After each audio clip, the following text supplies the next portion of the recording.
ನಿನ್ನಿನ ಕ್ಲಾಸ್ನಲ್ಲಿ ನೋಡಿ ನಾವು ಏನೇನು ನೋಡಿದ್ವಿ, ಭಾಗವತ ಧರ್ಮ, ಬ್ರಾಹ್ಮಣ ಧರ್ಮಗಳನ್ನು ನೋಡಿದ್ವಿ. ಈ ಕ್ಲಾಸ್ನಲ್ಲಿ ವೈಷ್ಣವ ಧರ್ಮವನ್ನು ನೋಡ್ತೀವಿ. ಯಾವ ಧರ್ಮ? ವೈಷ್ಣವ ಧರ್ಮ ಕುರಿತು ಚರ್ಚೆ ಮಾಡ್ತೀವಿ. ವೈಷ್ಣವ ಧರ್ಮದ ಉದಯ ಮತ್ತು ವಿಕಾಸವು ಭಾಗವತ ಧರ್ಮದೊಂದಿಗೆ ಏನಾಗಿತ್ತು, ನಿಕಟವಾದ ಸಂಬಂಧವನ್ನು ಹೊಂದಿದ್ದನ್ನು ಕಾಣ್ತೀವಿ. ವೈಷ್ಣವ ಧರ್ಮ ಗುಪ್ತ ಯುಗದಲ್ಲಿ ಉದ್ಭವಿಸಿ ಗುಪ್ತ ಯುಗದಲ್ಲಿ ಭಾಗವತ ಧರ್ಮವನ್ನು ತನ್ನೊಳಗೆ ಅಳವಡಿಸಿಕೊಳ್ಳೋದಕ್ಕೆ ಪ್ರಾರಂಭವಾಯಿತು. ನೋಡಿ, ಇಲ್ಲಿ ವಿಶೇಷವಾಗಿ ಗುಪ್ತ ಪೂರ್ವ ಯುಗದಲ್ಲಿ ಉದ್ಭವಿಸಿ ಗುಪ್ತಕ್ಕಿಂತ ಮುಂಚಿನ ಕಾಲದಲ್ಲಿ ಉದ್ಭವಿಸಿ ಕಾಲಕ್ರಮೇಣ ಏನಾಯಿತು, ಭಾಗವತ ಧರ್ಮವನ್ನು ತನ್ನೊಳಗೆ ಅಳವಡಿಸಿಕೊಳ್ಳೋದಕ್ಕೆ ಪ್ರಾರಂಭ ಮಾಡಿದ್ದನ್ನು ಕಾಣ್ತೀವಿ. ಈ ಅಳವಡಿಕೆ ಪ್ರಕ್ರಿಯೆ ಗುಪ್ತ ಯುಗದ ಅಂತ್ಯದವರೆಗೆ ಏನಾಯ್ತು ಅಂದ್ರೆ ಅಂತ್ಯದ ವೇಳೆಗೆ ಪೂರ್ಣಗೊಂಡಿದ್ದನ್ನು ನಾವಿಲ್ಲಿ ಕಾಣ್ತೀವಿ. ನಂತರ ಭಾಗವತ ಧರ್ಮವನ್ನು ಸಾಮಾನ್ಯ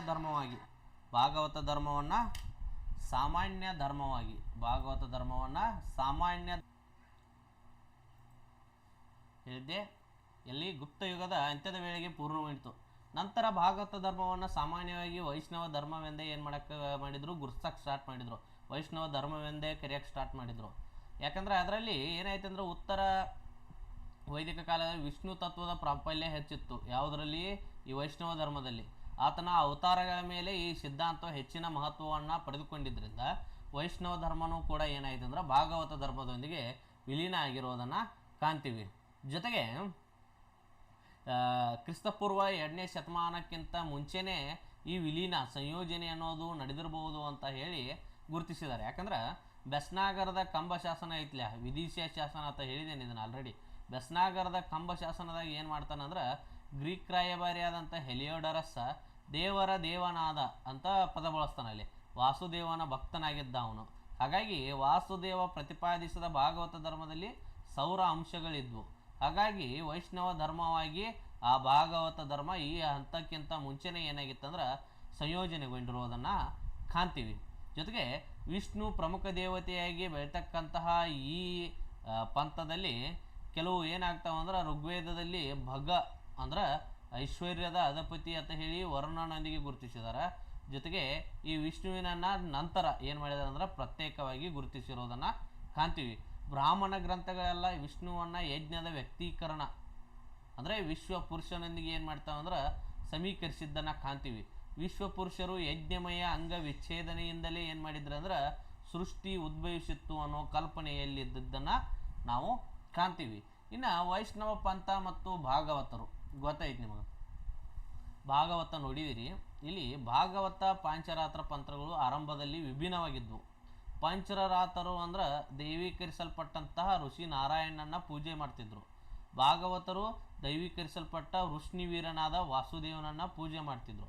ನಂತರ ನಾರಾಯಣ ಮತ್ತು ವಾಸುದೇವ ಒಂದೇ ಅವತಾರವಾಗಿ ಗುರುತಿಸಿಕೊಂಡು ಆ ಎರಡೂ ಪಂಥಗಳನ್ನು ಸಂಯೋಜಿಸಲಾಯಿತು ಅನ್ನೋದನ್ನು ಇಲ್ಲಿ ನಾವು ಕಾಣ್ಬೋದು. ಈ ಭಾಗವತ ಪಂಥ ಕ್ರಿಸ್ತಪೂರ್ವ ಹಲವು ಶತಮಾನಗಳ ಹಿಂದೆ ಉದ್ಭವಿಸಿದ ಭಕ್ತಿಪರವಾದಂಥ ಏಕದೈವ ಆರಾಧನಾ ಪಂಥವಾಗಿ ಗುರುತಿಸಿಕೊಂಡಿತ್ತು. ಇದರ ಮೂಲ ಗ್ರಂಥ ಭಗವದ್ಗೀತೆಯಾಗಿತ್ತು. ಯಾವುದಾಗಿತ್ತು? ಭಗವದ್ಗೀತೆಯಾಗಿತ್ತು. ಭಾಗವತ ಪುರಾಣ ಮತ್ತು ವಿಷ್ಣು ಪುರಾಣಗಳು ಇದರ ಶಾಸ್ತ್ರ ಗ್ರಂಥಗಳಾಗಿ ಗುರುತಿಸಿಕೊಂಡಿರುವುದನ್ನು ನಾವು ಕಾಣ್ತೀವಿ. ಇದು ಕ್ರಿಸ್ತ ಶಕ 2ನೇ ಶತಮಾನದಲ್ಲಿ ತನ್ನ ಉತ್ತುಂಗವನ್ನು ತಲುಪಿರೋದನ್ನು ಕಾಣ್ತೀವಿ. ಎಷ್ಟನೇ ಶತಮಾನದಲ್ಲಿ? 2ನೇ ಶತಮಾನದಲ್ಲಿ ಅಷ್ಟೊತ್ತಿಗಾಗಲೇ ಅದು ಸಂಪೂರ್ಣವಾಗಿ ವೈಷ್ಣವ ಧರ್ಮದ ರೂಪವನ್ನು ಪಡೆದುಕೊಂಡಿತ್ತು. ಯಾವುದು?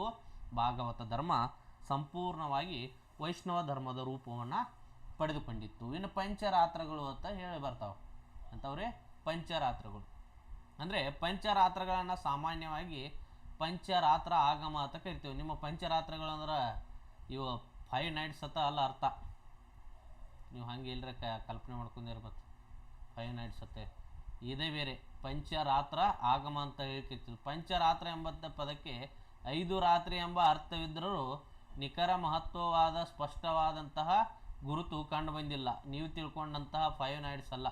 ರಜಪೂತ ರಾಜರು ಭಾಗವತ ಧರ್ಮವನ್ನು ಅಂಗೀಕರಿಸಿದ ಪರಿಣಾಮವಾಗಿ ಭಾರತದೆಲ್ಲೆಡೆ ಏನಾಯ್ತು ಅಂದರೆ ಈ ಪಂಚರಾತ್ರ ಕಾನ್ಸೆಪ್ಟ್ ಅನ್ನೋದು ವ್ಯಾಪಕವಾಗಿ ವ್ಯಾಪಿಸಿತ್ತು ಅನ್ನೋದನ್ನು ಕಾಣ್ತೀವಿ.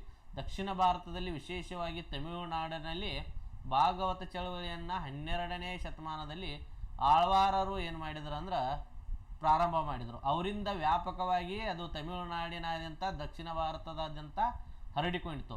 ಇಲ್ಲಿ ಅಂತರ್ದೃಷ್ಟಿ ಜ್ಞಾನದ ಬಗ್ಗೆ ಏನಾಗ್ತಿತ್ತಂದ್ರೆ ಬೆಳಕನ್ನು ಚೆಲ್ಲಿರೋದನ್ನು ಕಾಣ್ತೀವಿ. ಈ ಕ್ರಿಸ್ತಶಕ 8ನೇ ಶತಮಾನದಿಂದ 9 ಶತಮಾನದವರೆಗೆ ಏನಾಗಿತ್ತಂದ್ರೆ ವೈಷ್ಣವರು ಅದರಲ್ಲೂ ಪಂಚರಾತ್ರಗಳು ಪ್ರಭಾವಶಾಲಿಗಳಾಗಿದ್ದರು. ಆಳ್ವಾರರು ಅನ್ನೋರು ವಿವಿಧ ಸಮಾಜದ ವಿವಿಧ ವರ್ಗಗಳಿಗೆ ಸೇರಿದವರಾಗಿದ್ದರು. ಒಂದೇ ಸಮಾಜ ಅಥವಾ ಒಂದೇ ಕುಟುಂಬ ಅಥವಾ ಒಂದೇ ಪಂಥದಿಂದ ಬಂದವರಲ್ಲ. ಮಲಬಾರ್ ರಾಜ್ಯ ಪ್ರಸಿದ್ಧ ಮಹಿಳೆಯಾದ ಅಂಡಾಳ್, ಇವಳ ಜನ್ಮಸ್ಥಳ ಶ್ರೀ ವಿಲ್ಲಿಪುತ್ತೂರು ಅನ್ನುವಂಥದ್ದು ಇದೆ ತಮಿಳುನಾಡದಾಗ. ಅಲ್ಲಿ ಆ ವಿಲ್ಲಿಪುತ್ತೂರಿನ ಅಂಡಾಳ್ ಅನ್ನುವಂಥವಳು ಇವಳಿಗಾಗಿ ಏನು ಮಾಡ್ತಾನಂದ್ರೆ ಮಲಬಾರದ ರಾಜನಾದವನು ಪ್ರಸಿದ್ಧ ಭವ್ಯವಾದ ದೇವಾಲಯವನ್ನು ಕಟ್ತಾನೆ. ಕೆಳಜಾತಿಯ ವ್ಯಕ್ತಿ ಪಶ್ಚಾತ್ತಾಪಗೊಂಡ ಪಾಪಿಯೂ ಇದ್ದರೂ ಆಳ್ವಾರರ ನಂತರ ಆಚಾರ್ಯರು ಬಂದರು. ಏನಾಯಿತು, ಎಲ್ಲ ಜಾತಿಯ ಜನರು ಈ ಆಳ್ವಾರರಲ್ಲಿದ್ದರು. ಪ್ರತ್ಯೇಕ ಯಾವುದೇ ಒಂದು ವರ್ಗದವರು ಅಂತ ಎಲ್ಲ ಸಮಾಜದ ಜನರು ಇದರಲ್ಲಿ ಸೇರಿದ್ರು. ಪರಂಪರೆಯ ಪ್ರಕಾರ ಪಂಚರಾತ್ರ ಉಪದೇಶಗಳನ್ನು ಕ್ರಿಸ್ತಶಕ 100ರಲ್ಲಿ ಸಾಂಡಿಲ್ಯ ಅನ್ನುವಂಥವನು ಏನು ಮಾಡಿದನಂದ್ರೆ ಅವುಗಳನ್ನು ಕ್ರೋಢೀಕರಿಸಿದ್ದನ್ನು ಕಾಣ್ತೀವಿ. ಕ್ರಿಸ್ತಶಕ 100ರಲ್ಲಿ ಸಾಂಡಿಲ್ಯ ಅನ್ನುವಂಥವನು ಪಂಚರಾತ್ರ ಉಪದೇಶಗಳನ್ನು ಕ್ರೋಢೀಕರಿಸ್ತಾನೆ. ವಾಸುದೇವ ಕೃಷ್ಣನಿಗೆ ಸಂಪೂರ್ಣ ಭಕ್ತಿ ಅಗತ್ಯವಿತ್ತೆಂದು ಆ ಕ್ರೋಢೀಕರಿಸಿದ ಉಪದೇಶಗಳಲ್ಲಿ ಉಲ್ಲೇಖಿಸಿದ್ದನ್ನು ಕಾಣ್ತೀವಿ. ಈಗಾಗಲೇ ತಿಳಿಸಿದ ನಿಮಗೆ ವ್ಯೂಹ ಸಿದ್ಧಾಂತ ಅಂತಾರೆ, ಅದು ಕೂಡ ಕ್ರಿಸ್ತಯುಗದ ಆರಂಭದಲ್ಲೇ ಇದ್ದಿತ್ತು. ಈ ಸಿದ್ಧಾಂತದ ಸಮಯದಲ್ಲೇ ಈ ಪಂಚರಾತ್ರ ಕಲ್ಪನೆ ಬೆಳವಣಿಗೆ ಆಗಿರೋದನ್ನು ನಾವಿಲ್ಲಿ ಕಾಣ್ತೀವಿ. ಪಂಚರಾತ್ರ ಪ್ರಕಾರ ಅದೇನು ಹೇಳ್ತೈತಿ ಅಂದ್ರೆ ಪರಮಬ್ರಹ್ಮನು ವಿಷ್ಣು ವಾಸುದೇವ ನಾರಾಯಣನಾಗಿ ತಾನೇ ಪ್ರಕಟಗೊಳ್ಳುತ್ತಾನೆ, ಅಂದ್ರೆ ತಾನೇ ತೋರ್ಪಡಿಸುತ್ತಾನೆ ಅನ್ನುವಂಥ ಅರ್ಥವನ್ನು ಕೊಡ್ತಿದ್ದ. ಜೊತೆಗೆ ಅವನ ಶಕ್ತಿಯಿಂದಲೇ ಬ್ರಹ್ಮಾಂಡ ಸೃಷ್ಟಿಯಾಗುತ್ತದೆ. ಕಾಲದ ಆರಂಭದಲ್ಲಿ ವಾಸುದೇವನು ತನ್ನಿಂದಲೇ ಸಂಕರ್ಷಣನ್ನು ಸೃಷ್ಟಿಸಿದನು, ಅಂದರೆ ತನ್ನ ಸಹೋದರನನ್ನು ಸೃಷ್ಟಿಸಿದನು. ಮೂಲ ಪದಾರ್ಥವಾದ ಪ್ರಕೃತಿಯಿಂದಲೇ ಗುರುತಿಸಿಕೊಂಡನು. ಸಂಯೋಜನೆಯಿಂದ ಕೃಷ್ಣನ ಪುತ್ರ ಪ್ರದ್ಯುಮ್ನನು ಉಂಟಾದನು. ಮನಸ್ಸಿನಿಗೆ ಸಮಾನಿಸನಾಗಿ ಅಥವಾ ಮನಸ್ಸಿಗೆ ಸಮಾನನಾಗಿ ಆತ ಪರಿಗಣಿಸಲ್ಪಟ್ಟನು. ಇದರಿಂದ ಅನಿರುದ್ಧ ಉತ್ಪನ್ನವಾದನು ಅಂತ ಹೇಳಿ ಈ ಪಂಚರಾತ್ರ ಕಾನ್ಸೆಪ್ಟ್ ತನ್ನದೇ ಆದಂತಹ ತಂದ ನಿಲುವನ್ನು ಕೊಡ್ತೈತೆ ಅನ್ನೋದನ್ನು ಕಾಣ್ತೀವಿ. ಆದರೂ ಕೂಡ ಇವರೆಲ್ಲರಿಗಿಂತ ವಿಶೇಷವಾಗಿ ಗುರುತಿಸಿಕೊಂಡವರು ವೈಖಾನಸರು ಅಂತ ಹೇಳಿ ಬರ್ತಾರೆ. ಯಾರು ಬರ್ತಾರೆ? ವೈಖಾನಸರು ಅಥವಾ ವೈಖನಸರು ಅಂತ ಹೇಳಿ ಕರಿತೀವಿ. ಈ ವೈಖನಸರು ಅನ್ನುವಂಥದ್ದು ವಿಶೇಷವಾದ ಪಂಥ. ಈ ಪಂಥ ಹೆಂಗಿತ್ತಂದ್ರೆ ವಿಕನಸ ಅನ್ನುವಂಥ ಒಬ್ಬ ಋಷಿಯಿಂದ ಆರಂಭವಾದಂಥ ಪಂಥ ಇದು. ಯಾರ್ರೀ? ವಿಕನಸ ಅನ್ನುವಂಥ ಒಬ್ಬ ಋಷಿಯಿಂದ ಆರಂಭವಾದಂಥ ಪಂಥ ವಿಖನಸ ಪಂಥ ಅಥವಾ ವೈಖನಸ ಪಂಥ ಅಂತ ಹೇಳಿ ಕರಿತೀವಿ. ಈ ವೈಖನಸ ಪಂಥದ ಮೂಲ ಪುರುಷ ಪೌರಾಣಿಕ ಋಷಿಯಾದ ವಿಕನಸ. ಅವರ ಉಪದೇಶಗಳನ್ನು 4 ಪುರಾತನ ಋಷಿಗಳಾದ ಅತ್ರಿ, ಮರೀಚಿ, ಭೃಗು, ಕಶ್ಯಪ ಏನು ಮಾಡ್ತಾರಂದ್ರೆ ಈ ವಿಕನಸನ ಉಪದೇಶಗಳನ್ನು ಏನು ಮಾಡ್ತಾರಂದ್ರೆ ಪ್ರಚಾರ ಮಾಡ್ತಾರೆ. ಹಾಗಾಗಿ ಆ ಪ್ರಚಾರ ಮಾಡಿದ ಗುಂಪಿಗೆ ವೈಖಾನಸರು ಅನ್ನುವಂಥ ಹೆಸರು ಬಂತು. ಆದಿಯಲ್ಲಿ ಅಂದರೆ ಪ್ರಾರಂಭದಲ್ಲಿ ಈ ಪಂಥ ಕೃಷ್ಣ ಯಜುರ್ವೇದದ ತೈತ್ತರೀಯ ಶಾಖೆಗೆ ಸೇರಿತ್ತು. ಯಾವುದಕ್ಕೆ ಸೇರಿತ್ತು? ಕೃಷ್ಣ ಯಜುರ್ವೇದದ ತೈತ್ತರೀಯ ಶಾಖೆಗೆ ಸೇರಿತ್ತು. ನಂತರ ಇದು ಸಾಂಪ್ರದಾಯಿಕ ವೈಷ್ಣವ ಪಂಥವಾಗಿ ಏನಾಯ್ತಂದ್ರೆ ಗುರುತಿಸಿಕೊಂಡಿತು. ನಂತರ ಸಾಂಪ್ರದಾಯಿಕ ವೈಷ್ಣವ ಪಂಥವಾಗಿ ಗುರುತಿಸಿಕೊಂಡಿತು. ಇದರ ಮುಖ್ಯ ಗ್ರಂಥ ವೈಖಾನಸ ಸೂತ್ರ. ಯಾವುದು? ಇದರ ಮುಖ್ಯ ಗ್ರಂಥ ವೈಖಾನಸ ಸೂತ್ರ. ಇದು ಕ್ರಿಸ್ತಶಕ 3ನೇ ಶತಮಾನದಲ್ಲಿ ರಚನೆಯಾಗಿರಬಹುದು ಅಂತೇಳಿ ನಂಬಿದ್ದಾರೆ. ವೇದಿಕ ಸೂರ್ಯ ದೇವತೆ ವಿಷ್ಣುವಿನ ಕಲ್ಪನೆ ಏನಾಗಿತ್ತು? ಸೂರ್ಯನನ್ನು ವಿಷ್ಣುವಿನೊಂದಿಗೆ ಹೋಲಿಸಿ ನಾರಾಯಣರು ಅದರಲ್ಲೇ ಎಲ್ಲಿ ಸೌರದಲ್ಲೇ ಏನಾಗ್ತಾರೆ ಅಂದ್ರೆ ವಿಷ್ಣು ಮತ್ತು ನಾರಾಯಣರು ಸೂರ್ಯನಲ್ಲಿ ವಿಲೀನಗೊಂಡು ಸೂರ್ಯ ದೇವತೆಯೇ ಇವರಿಬ್ಬರ ನೇರ ಏನಾಗಿ ಕ್ಯಾರೆಕ್ಟರಾಗಿ ಗುರುತಿಸ್ಕೊಳ್ತಾನೋ ಅನ್ನೋದು ಈ ವೈಖಾನಸರ ಕಾನ್ಸೆಪ್ಟ್ ಆಗಿರುತ್ತೆ. ವೈಖಾನಸ ವಿಧಿ ಸಿದ್ಧಾಂತವು ವಿಷ್ಣುವಿನನ್ನು ಪರಮ ಬ್ರಹ್ಮನಾಗಿ 5 ರೂಪಗಳಲ್ಲಿ ಕಾಣುತ್ತೆ. ಯಾವ್ಯಾವು? ಪುರುಷ, ಸತ್ಯ, ಅಚ್ಯುತ ಮತ್ತು ಅನಿರುದ್ಧ ಅಂತ ಹೇಳಿ 5 ಭಾಗಗಳಲ್ಲಿ ಕಾಣಿದ್ದನ್ನು ನಾವು ಕಾಣ್ತೀವಿ. ಈ 5 ವಿವಿಧವಾದಂಥ ವಿಧಿವಿಧಾನಗಳನ್ನು ನೆರವೇರಿಸುವುದರಿಂದ ಪಾಪವು ನಾಶವಾಗುತ್ತದೆ, ಎಲ್ಲರಿಗೂ ಸುಖ ಸಿಗುತ್ತದೆ ಅಂತ ಹೇಳಿ ವೈಖಾನಸರು ಏನು ಮಾಡ್ತಾರಂದ್ರೆ ಬೋಧಿಸಿದ್ದನ್ನು ಕಾಣ್ತೀವಿ. ವಿಷ್ಣುವಿನ ದಶಾವತಾರಗಳನ್ನು ನಿರ್ದಿಷ್ಟ ಉದ್ದೇಶಗಳಿಗಾಗಿ ಪೂಜಿಸಲಾಗ್ತಿತ್ತು.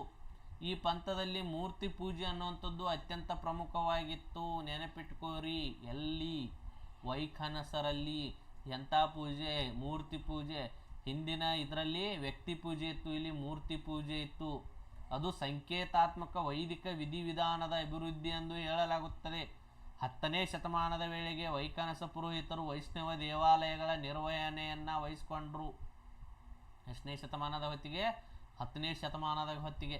ಶ್ರೀ ವೈಷ್ಣವ ಪಂಥದ ಏರಿಕೆಯಿಂದ ಸ್ವಲ್ಪ ಮಟ್ಟಿಗೆ ಪ್ರಭಾವ ಕಡಿಮೆಯಾದರೂ ಇಂದಿಗೂ ಕೆಲವು ದೇವಾಲಯಗಳಲ್ಲಿ ಸಂಸ್ಕೃತ ಭಾಷೆಯಲ್ಲಿ ವಿಧಿವಿಧಾನಗಳನ್ನು ನೆರವೇರಿಸುವರು ವೈಖಾನಸರೇ ಆಗಿದ್ದಾರೆ. ಯಾರಾಗಿದ್ದಾರೆ? ವೈಖಾನಸರೇ ಆಗಿದ್ದಾರೆ. ಈ ವೈಖಾನಸರು ಕೂಡ ವೈಷ್ಣವ ಪಂಥದ ಒಂದು ಭಾಗ ಅಂತ ಹೇಳಿ ನಾವು ಕರಿತೀವಿ. ನೆಕ್ಸ್ಟ್ ಇನ್ನೊಂದು ಗುಂಪು ಬರ್ತೈತೆ, ಅದೇ ಆಳ್ವಾರರು ಅಥವಾ ವೈಷ್ಣವ ಸಂತರು ಅಂತೇಳಿ ಕರಿತೀವಿ. ಯಾರ್ರಿ? ಆಳ್ವಾರರು ಅಥವಾ ವೈಷ್ಣವ ಸಂತರು ಅಂತೇಳಿ ಕರಿತೀವಿ.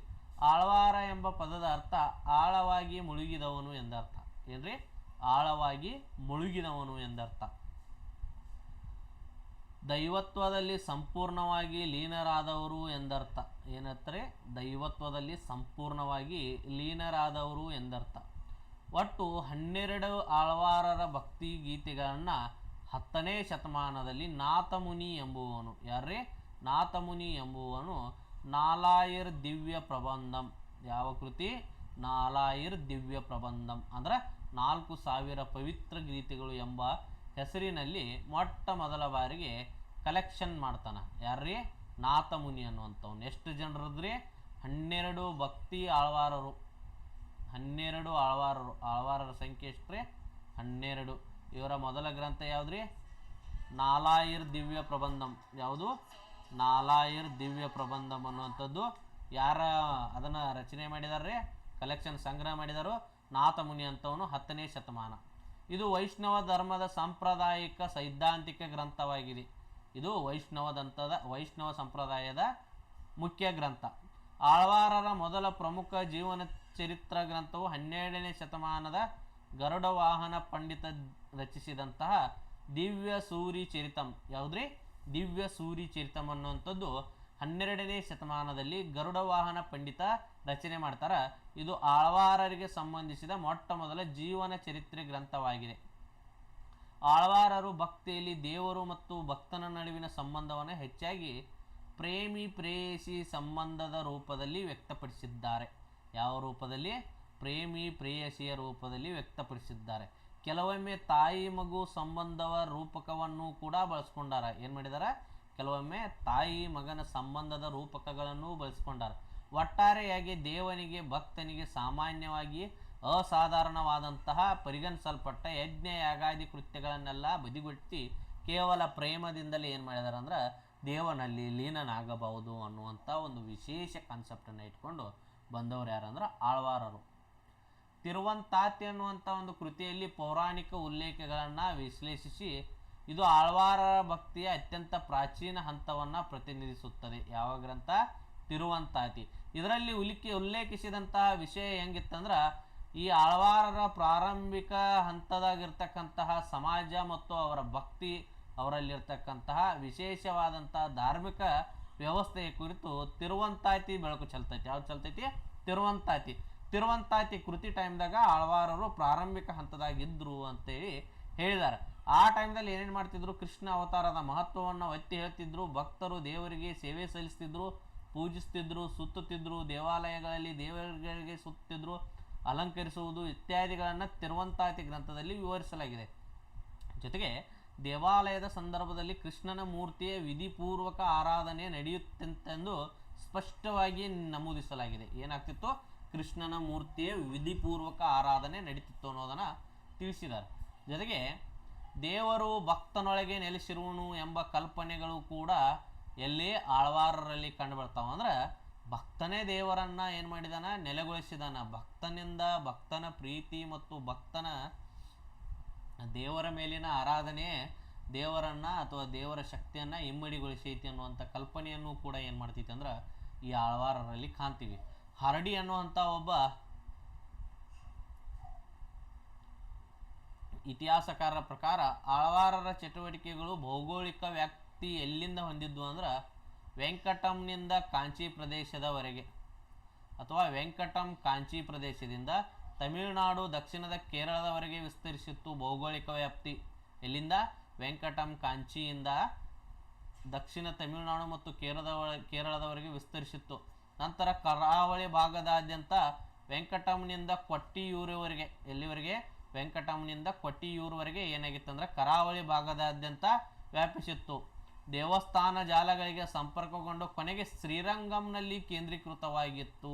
Very very important. ಎಲ್ರಿ ಶ್ರೀರಂಗಂನಲ್ಲಿ ಆಳ್ವಾರ್ ಅನ್ನುವಂಥ ಒಂದು ಭಕ್ತಿ ಕಮ್ಯುನಿಟಿ ಏನಾಗಿತ್ತಂದ್ರೆ ಸೆಂಟ್ರಲೈಸ್ಡ್ ಆಗಿದ್ದೆ. ಎಲ್ಲಿ ಅಂದ್ರೆ ಶ್ರೀರಂಗಂ, ತಮಿಳುನಾಡಿನ ಕಾವೇರಿ ನದಿ ತೀರದಲ್ಲಿರ್ತಕ್ಕಂಥ ಒಂದು ದ್ವೀಪವಾದಂತಹ ಶ್ರೀರಂಗಂನಲ್ಲಿ ಕೇಂದ್ರೀಕೃತವಾಗಿತ್ತು.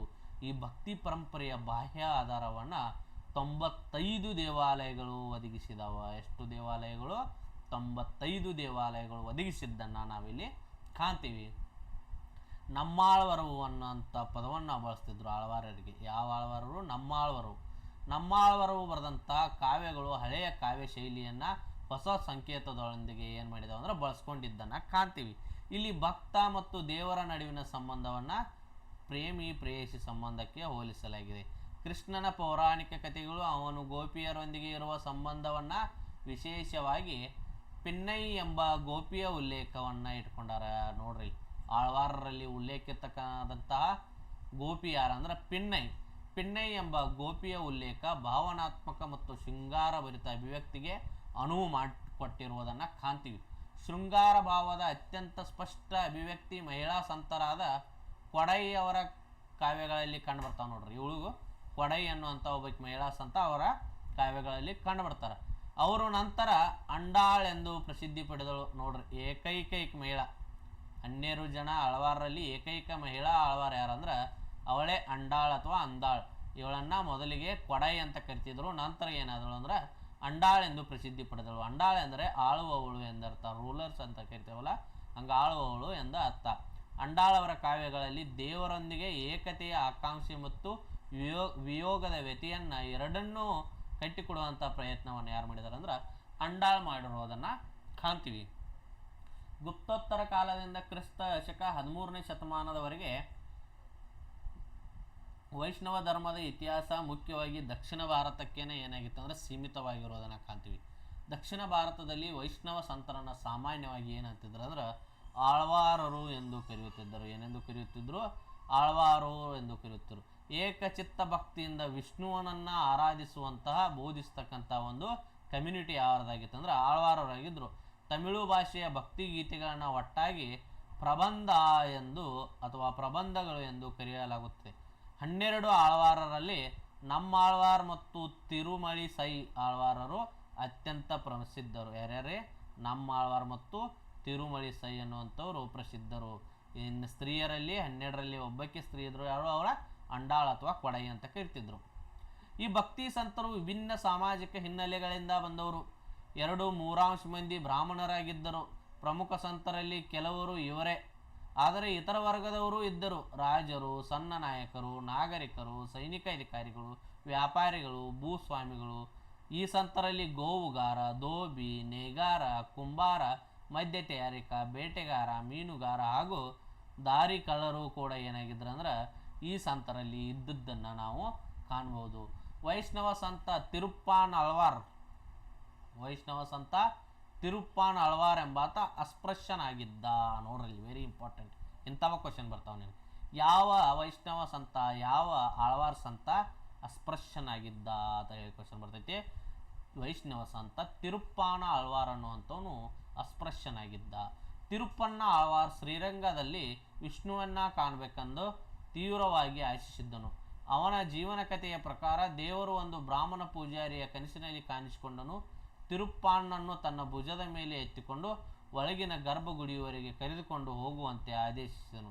ಹೀಗೆ ಆಳ್ವಾರ್ ದೇವಾಲಯಕ್ಕೆ ಪ್ರವೇಶಿಸಿ ತನ್ನ ದೇವರನ್ನು ದರ್ಶನ ಮಾಡಿದನು. ದರ್ಶನ ಮುಗಿದ ನಂತರ ಒಂದು ಗೀತೆಯನ್ನು ಹಾಡಿದರು. ಅದು ಅವರ ಕೊನೆ ಗೀತೆಯಾಗಿತ್ತು. ನಂತರ ವಿಷ್ಣುವಿನ ಮೂರ್ತಿಯಲ್ಲೇ ಲೀನರಾದರು. ಯಾರು? ತಿರುಪ್ಪಾನ್ ಆಳ್ವಾರ್ ಅನ್ನುವಂಥವ್ರು. ಕ್ಲಿಯರ್ ಆಯ್ತ್ರಿ? ಈ ಭಕ್ತಿ ಪರಂಪರೆಯಲ್ಲಿ ಮಹಿಳೆಯರ ಸ್ಥಾನಮಾನ ಸಂಕೀರ್ಣ ವಿಷಯವಾಗಿ ಗುರುತಿಸಿಕೊಂಡಿದೆ. ಪೆರಿಯ ಪುರಾಣಂ ಮುಂತಾದ ಶೈವ ಗ್ರಂಥಗಳಲ್ಲಿ ಕೆಲವು ಕಡೆ ಮಹಿಳೆಯರನ್ನು ನಕಾರಾತ್ಮಕವಾಗಿ ಚಿತ್ರಿಸಲಾಗಿದೆ. ಆದರೆ ಭಕ್ತಿ ಸಂತರಲ್ಲಿ ಮಹಿಳೆಯರ ಸಂಖ್ಯೆ ಕಡಿಮೆ. ಅಂಡಾಳ್ ಮಾತ್ರ ಏಕೈಕ ಮಹಿಳಾ ಆಳ್ವಾರ್ ಆಗಿದ್ದರು. ಯಾರು? ಅಂಡಾಳ್ ಅಥವಾ ಆಂದಾಳ್ ಏನಂತಾರೆ ತಿಳ್ಕೊರಿ ನೀವು. ಕ್ಲಿಯರ್ ಆಯ್ತ್ರಿ?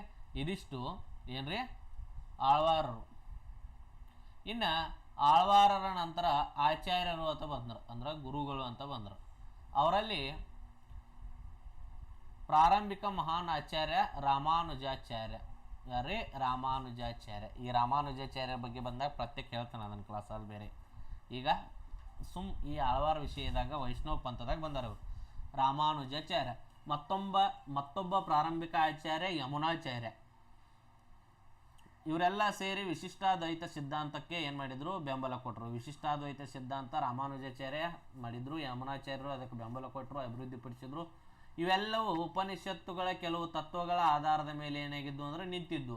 ಶಂಕರಾಚಾರ್ಯರ ಅದ್ವೈತವಾದಕ್ಕೆ ವಿರುದ್ಧವಾಗಿ ಇವೆಲ್ಲ ಏನಾಗಿದ್ದು ರೂಪುಗೊಂಡಿದ್ವು ಅನ್ನೋದನ್ನು ಕಾಣ್ತೀವಿ. ಶಂಕರಾಚಾರ್ಯರು ವೈಷ್ಣವ ಧರ್ಮಕ್ಕೂ ಅಲ್ಲ, ಶೈವ ಧರ್ಮಕ್ಕೂ ಅಲ್ಲ, ನಿರ್ಗುಣ ಬ್ರಹ್ಮವಾದದ ಅನುಯಾಯಿಗಳಾಗಿದ್ರು. ಅವರು ಶೈವ ಧರ್ಮಕ್ಕೂ ಸೇರಿಲ್ಲ, ಅವರು ವೈಷ್ಣವ ಧರ್ಮಕ್ಕೂ ಸೇರಿಲ್ಲ, ನೆನಪಿಟ್ಕೊಳ್ಳಿ. ಕ್ಲಿಯರ್ ಐತ್ರಿ. ರಾಮಾನುಜಾಚಾರ್ಯರ ನಂತರ ದಕ್ಷಿಣ ಭಾರತದ ಇನ್ನಿಬ್ಬರು ಪ್ರಮುಖ ವೈಷ್ಣವ ಆಚಾರ್ಯರಂದರೆ ಮಧ್ವಾಚಾರ್ಯ ಮತ್ತು ನಿಂಬಾರಕ. ಮಧ್ವಾಚಾರ್ಯರು ದ್ವೈತವಾದವನ್ನು ಏನು ಮಾಡಿದರು, ಪುನಃಸ್ಥಾಪಿಸಿದರು. ಅದು ಹೆಂಗ, ದ್ವೈತಾದ್ವೈತ ಸಿದ್ಧಾಂತ ಅಂತ ಅಲ್ಲ, ಇದೊಂದು ಸೆಪ್ರೇಟ್ ಆದಂಥ ಸಿದ್ಧಾಂತ. ಅದ್ವೈತವನ್ನು ಹೊರತುಪಡಿಸಿ ದ್ವೈತ ಸಿದ್ಧಾಂತ. ನಿಂಬಾರಕರು ದ್ವೈತಾದ್ವೈತವಾದವನ್ನು ಏನು ಮಾಡಿದರು, ಮಂಡಿಸಿದರು. ದ್ವೈತಾದ್ವೈತ ಅಂದ್ರೆ ದ್ವೈ ಅದ್ವೈತ ಅನ್ನುವಂಥ ಪದದ ಸಂಯೋಜಿತ ಪದಾನ ಯಾವುದಂದ್ರೆ ದ್ವೈತಾದ್ವೈತ. ಹೀಗಾಗಿ ದಕ್ಷಿಣ ಭಾರತದಲ್ಲಿ ವೈಷ್ಣವ ಧರ್ಮ ಏನಾಯ್ತು ಅಂದ್ರೆ ಆಳ್ವಾರರು ಮತ್ತು ಆಳ್ವಾರರ ನಂತರ ಆಚಾರ್ಯರ ಪ್ರಭಾವದಿಂದ ಏನಾಯ್ತು ಅಂದ್ರೆ ಒಂದು ಪ್ರಸಿದ್ಧ ವೈಷ್ಣವ ಪಂಥದಲ್ಲಿ ಅಥವಾ ವೈಷ್ಣವ ಧರ್ಮದಲ್ಲಿ ಒಂದು ವಿಶೇಷ ಕಮ್ಯುನಿಟಿಯಾಗಿ, ಸಮುದಾಯವಾಗಿ ಏನಾಯ್ತು ಅಂದ್ರೆ ಗುರುತಿಸಿಕೊಂಡಿತ್ತು. ವೈಷ್ಣವ ಧರ್ಮದ ಪ್ರಸಾರದಲ್ಲಿ ಪ್ರಮುಖ ಭಾಗವಾಯಿತು ಅನ್ನೋದನ್ನು ಕಾಣ್ತೀವಿ. ಜೊತೆಗೆ ನೆಕ್ಸ್ಟ್ ಬರ್ತಕ್ಕಂಥದ್ದು ಶೈವ ಧರ್ಮ. ಯಾವ ಧರ್ಮ? ಶೈವ ಧರ್ಮ ಅನ್ನೋದನ್ನು ನಾವು ಇಲ್ಲಿ ಕಾಣ್ತೀವಿ. ಈ ಶೈವ ಧರ್ಮ ಇಂಪಾರ್ಟೆಂಟಾಗಿ ನಾವು ನೋಡಿದಂಗೆ ಇದು ವೈಷ್ಣವ ಧರ್ಮಕ್ಕಿಂತ ಭಿನ್ನವಾಗಿತ್ತು. ಶೈವ ಧರ್ಮವು ಅತ್ಯಂತ ಪ್ರಾಚೀನ ಕಾಲದಲ್ಲೇ ಹುಟ್ಟಿಕೊಂಡಿದ್ದರೂ ಕೂಡ ವೇದಪೂರ್ವ ಧರ್ಮದಲ್ಲಿ ಅಂದ್ರೆ ವೈದಿಕ ಪೂರ್ವ ಕಾಲದಲ್ಲಿ ಏನಾಗಿತ್ತು ಅಂದ್ರೆ ಅದು ಪ್ರಮುಖ ಅಂಶವಾಗಿತ್ತು. ಪಶುಪತಿ ಮಹಾದೇವನ ಆರಾಧನೆಯನ್ನು ನಾವು ಪ್ರೋಟೋ ಶಿವ ರೂಪದಲ್ಲಿ ಸಿಂಧೂ ನಾಗರಿಕತೆಯಲ್ಲಿ ಕಾಣಿದ್ದನ್ನು ಕಾಣ್ತೀವಿ. ವೈದಿಕ ಧರ್ಮದಲ್ಲಿ ವಿಶೇಷವಾಗಿ ನೈಂತರ ವೈದಿಕ ಕಾಲದಲ್ಲಿ ರುದ್ರನು ಪಶುಪತಿ ಮಹಾದೇವನ ವೈದಿಕ ಸಮಾನ ರೂಪವಾಗಿ ಪರಿಗಣಿಸಲ್ಪಟ್ಟನು. ವೇದೋತ್ತರ ಕಾಲದ ವ್ಯಾಕರಣಕಾರರು ಶೈವ ಧರ್ಮದ ಧಾರ್ಮಿಕ ಚಳವಳಿಯ ಬಗ್ಗೆ ತಮಗೆ ಸ್ಪಷ್ಟ ಕಲ್ಪನೆಯನ್ನು ನೀಡ್ತಾರೆ. ಪಾಣಿನಿ ತನ್ನ ಕಾಲದ ಶಿವ ಆರಾಧಕರ ಗುಂಪನ್ನು ಉಲ್ಲೇಖಿಸ್ತಾನೆ. ಅದೇ ರೀತಿ ಪತಂಜಲಿ ಮಹಾಭಾಷ್ಯದಲ್ಲಿ ಶಿವ ಆರಾಧಕರ ಗುಂಪನ್ನು ಶಿವಭಾಗವತರು ಅಂತ ಹೇಳಿ ಗುರುತಿಸಿದ್ದನ್ನು ಕಾಣ್ತೇವೆ. ಪಾಶುಪತ ಸೂತ್ರಗಳಲ್ಲಿ ವಿವರಿಸಲಾದ ಕಠಿಣ ಧಾರ್ಮಿಕ ಆಚರಣೆಗಳನ್ನು ಏನು ಮಾಡ್ತಾರಂದ್ರೆ ಕಾಣ್ತೀವಿ ನಾವು. ಜೊತೆಗೆ ಉಪನಿಷೋತ್ತರ ಕಾಲದಲ್ಲಿ ವೈಷ್ಣವ ಧರ್ಮ ಪ್ರಬಲವಾಗಿತ್ತು. ಈ ಸಂದರ್ಭದಲ್ಲಿ ಶಿವನನ್ನ ಭಯಾನಕ ವೈದಿಕ ದೇವರುಗಳಾದ ರುದ್ರನೊಂದಿಗೆ ಏನು ಮಾಡ್ತಿದ್ರು ಅಂದ್ರೆ ಗುರುತಿಸ್ತಿದ್ರು. ಶಿವ ಎಂಬ ಪದಕ್ಕೆ ಶುಭಕರ ಎಂಬ ಅರ್ಥವನ್ನು ನೀಡಲಾಗಿದೆ. ಶಿವ ಅನ್ನುವಂಥ ಪದದ ಅರ್ಥ ಶುಭಕರ. ಶಿವನ ಅನೇಕ ಹೆಸರುಗಳು, ಗುಣಲಕ್ಷಣಗಳು, ಬಿರುದುಗಳು ಏನಾಗ್ತಾವಂದ್ರೆ ಆತನ ವಿಭಿನ್ನ ಕಾರ್ಯಗಳನ್ನು ಸೂಚಿಸ್ತಾವ. ಕಾಲದ ವಿನಾಶಕಾರಿ ಶಕ್ತಿಯ ಪ್ರತೀಕನಾಗಿ ಅವನನ್ನು ಕಾಲ ಅಂತ ಹೇಳಿ ಕರೆದಾರೆ. ಅವನ ದೇಹಕ್ಕೆ ಮಾನವ ಕಪಾಲಗಳ ಹಾರವಿತ್ತು. ಮಾನವ ಕಪಾಲ ಅಂದರೆ ಏನಿಲ್ಲ, ತಲೆ ಬುರುಡೆಗಳಿಂದ ಮಾಡಿದಂತಹ ಹಾರ. ಜೊತೆಗೆ ಕಾಲಚಕ್ರದ ಸಂಕೇತಗಳಾಗಿ ಕಪಾಲಗಳನ್ನು ಗುರುತಿಸ್ತಿದ್ರು. ಆವರ್ತ ಮರಣ ಅನಿವಾರ್ಯವಿರುವುದರಿಂದ ಅವನನ್ನು ಮಹಾಕಾಲ ಎಂದು ಕರೆದಿದ್ದಾರೆ. ಏನು ಮಾಡಿದ್ದಾರೆ? ಮಹಾಕಾಲ ಹರ ಎಂದು ಕೂಡ ಏನು ಮಾಡಿದ್ದಾರೆ ಅಂದ್ರೆ ಅವನನ್ನು ಕರೆದಿದ್ದಾರೆ. ಆದ್ದರಿಂದ ಅವನು ಸ್ಮಶಾನಗಳಲ್ಲೂ ಯುದ್ಧ ಭೂಮಿಗಳಲ್ಲೂ ನೃತ್ಯ ಮಾಡುವವನಾಗಿ ಆತನನ್ನು ಗುರುತಿಸಿದ್ದಾರೆ. ಪರ್ವತಗಳ ಅಧಿಪತಿಯಾಗಿ ಆತನನ್ನು ಗಿರೀಶನಾಗಿ, ಪಶುಗಳ ಅಧಿಪತಿಯಾಗಿ ಪಶುಪತಿಯಾಗಿ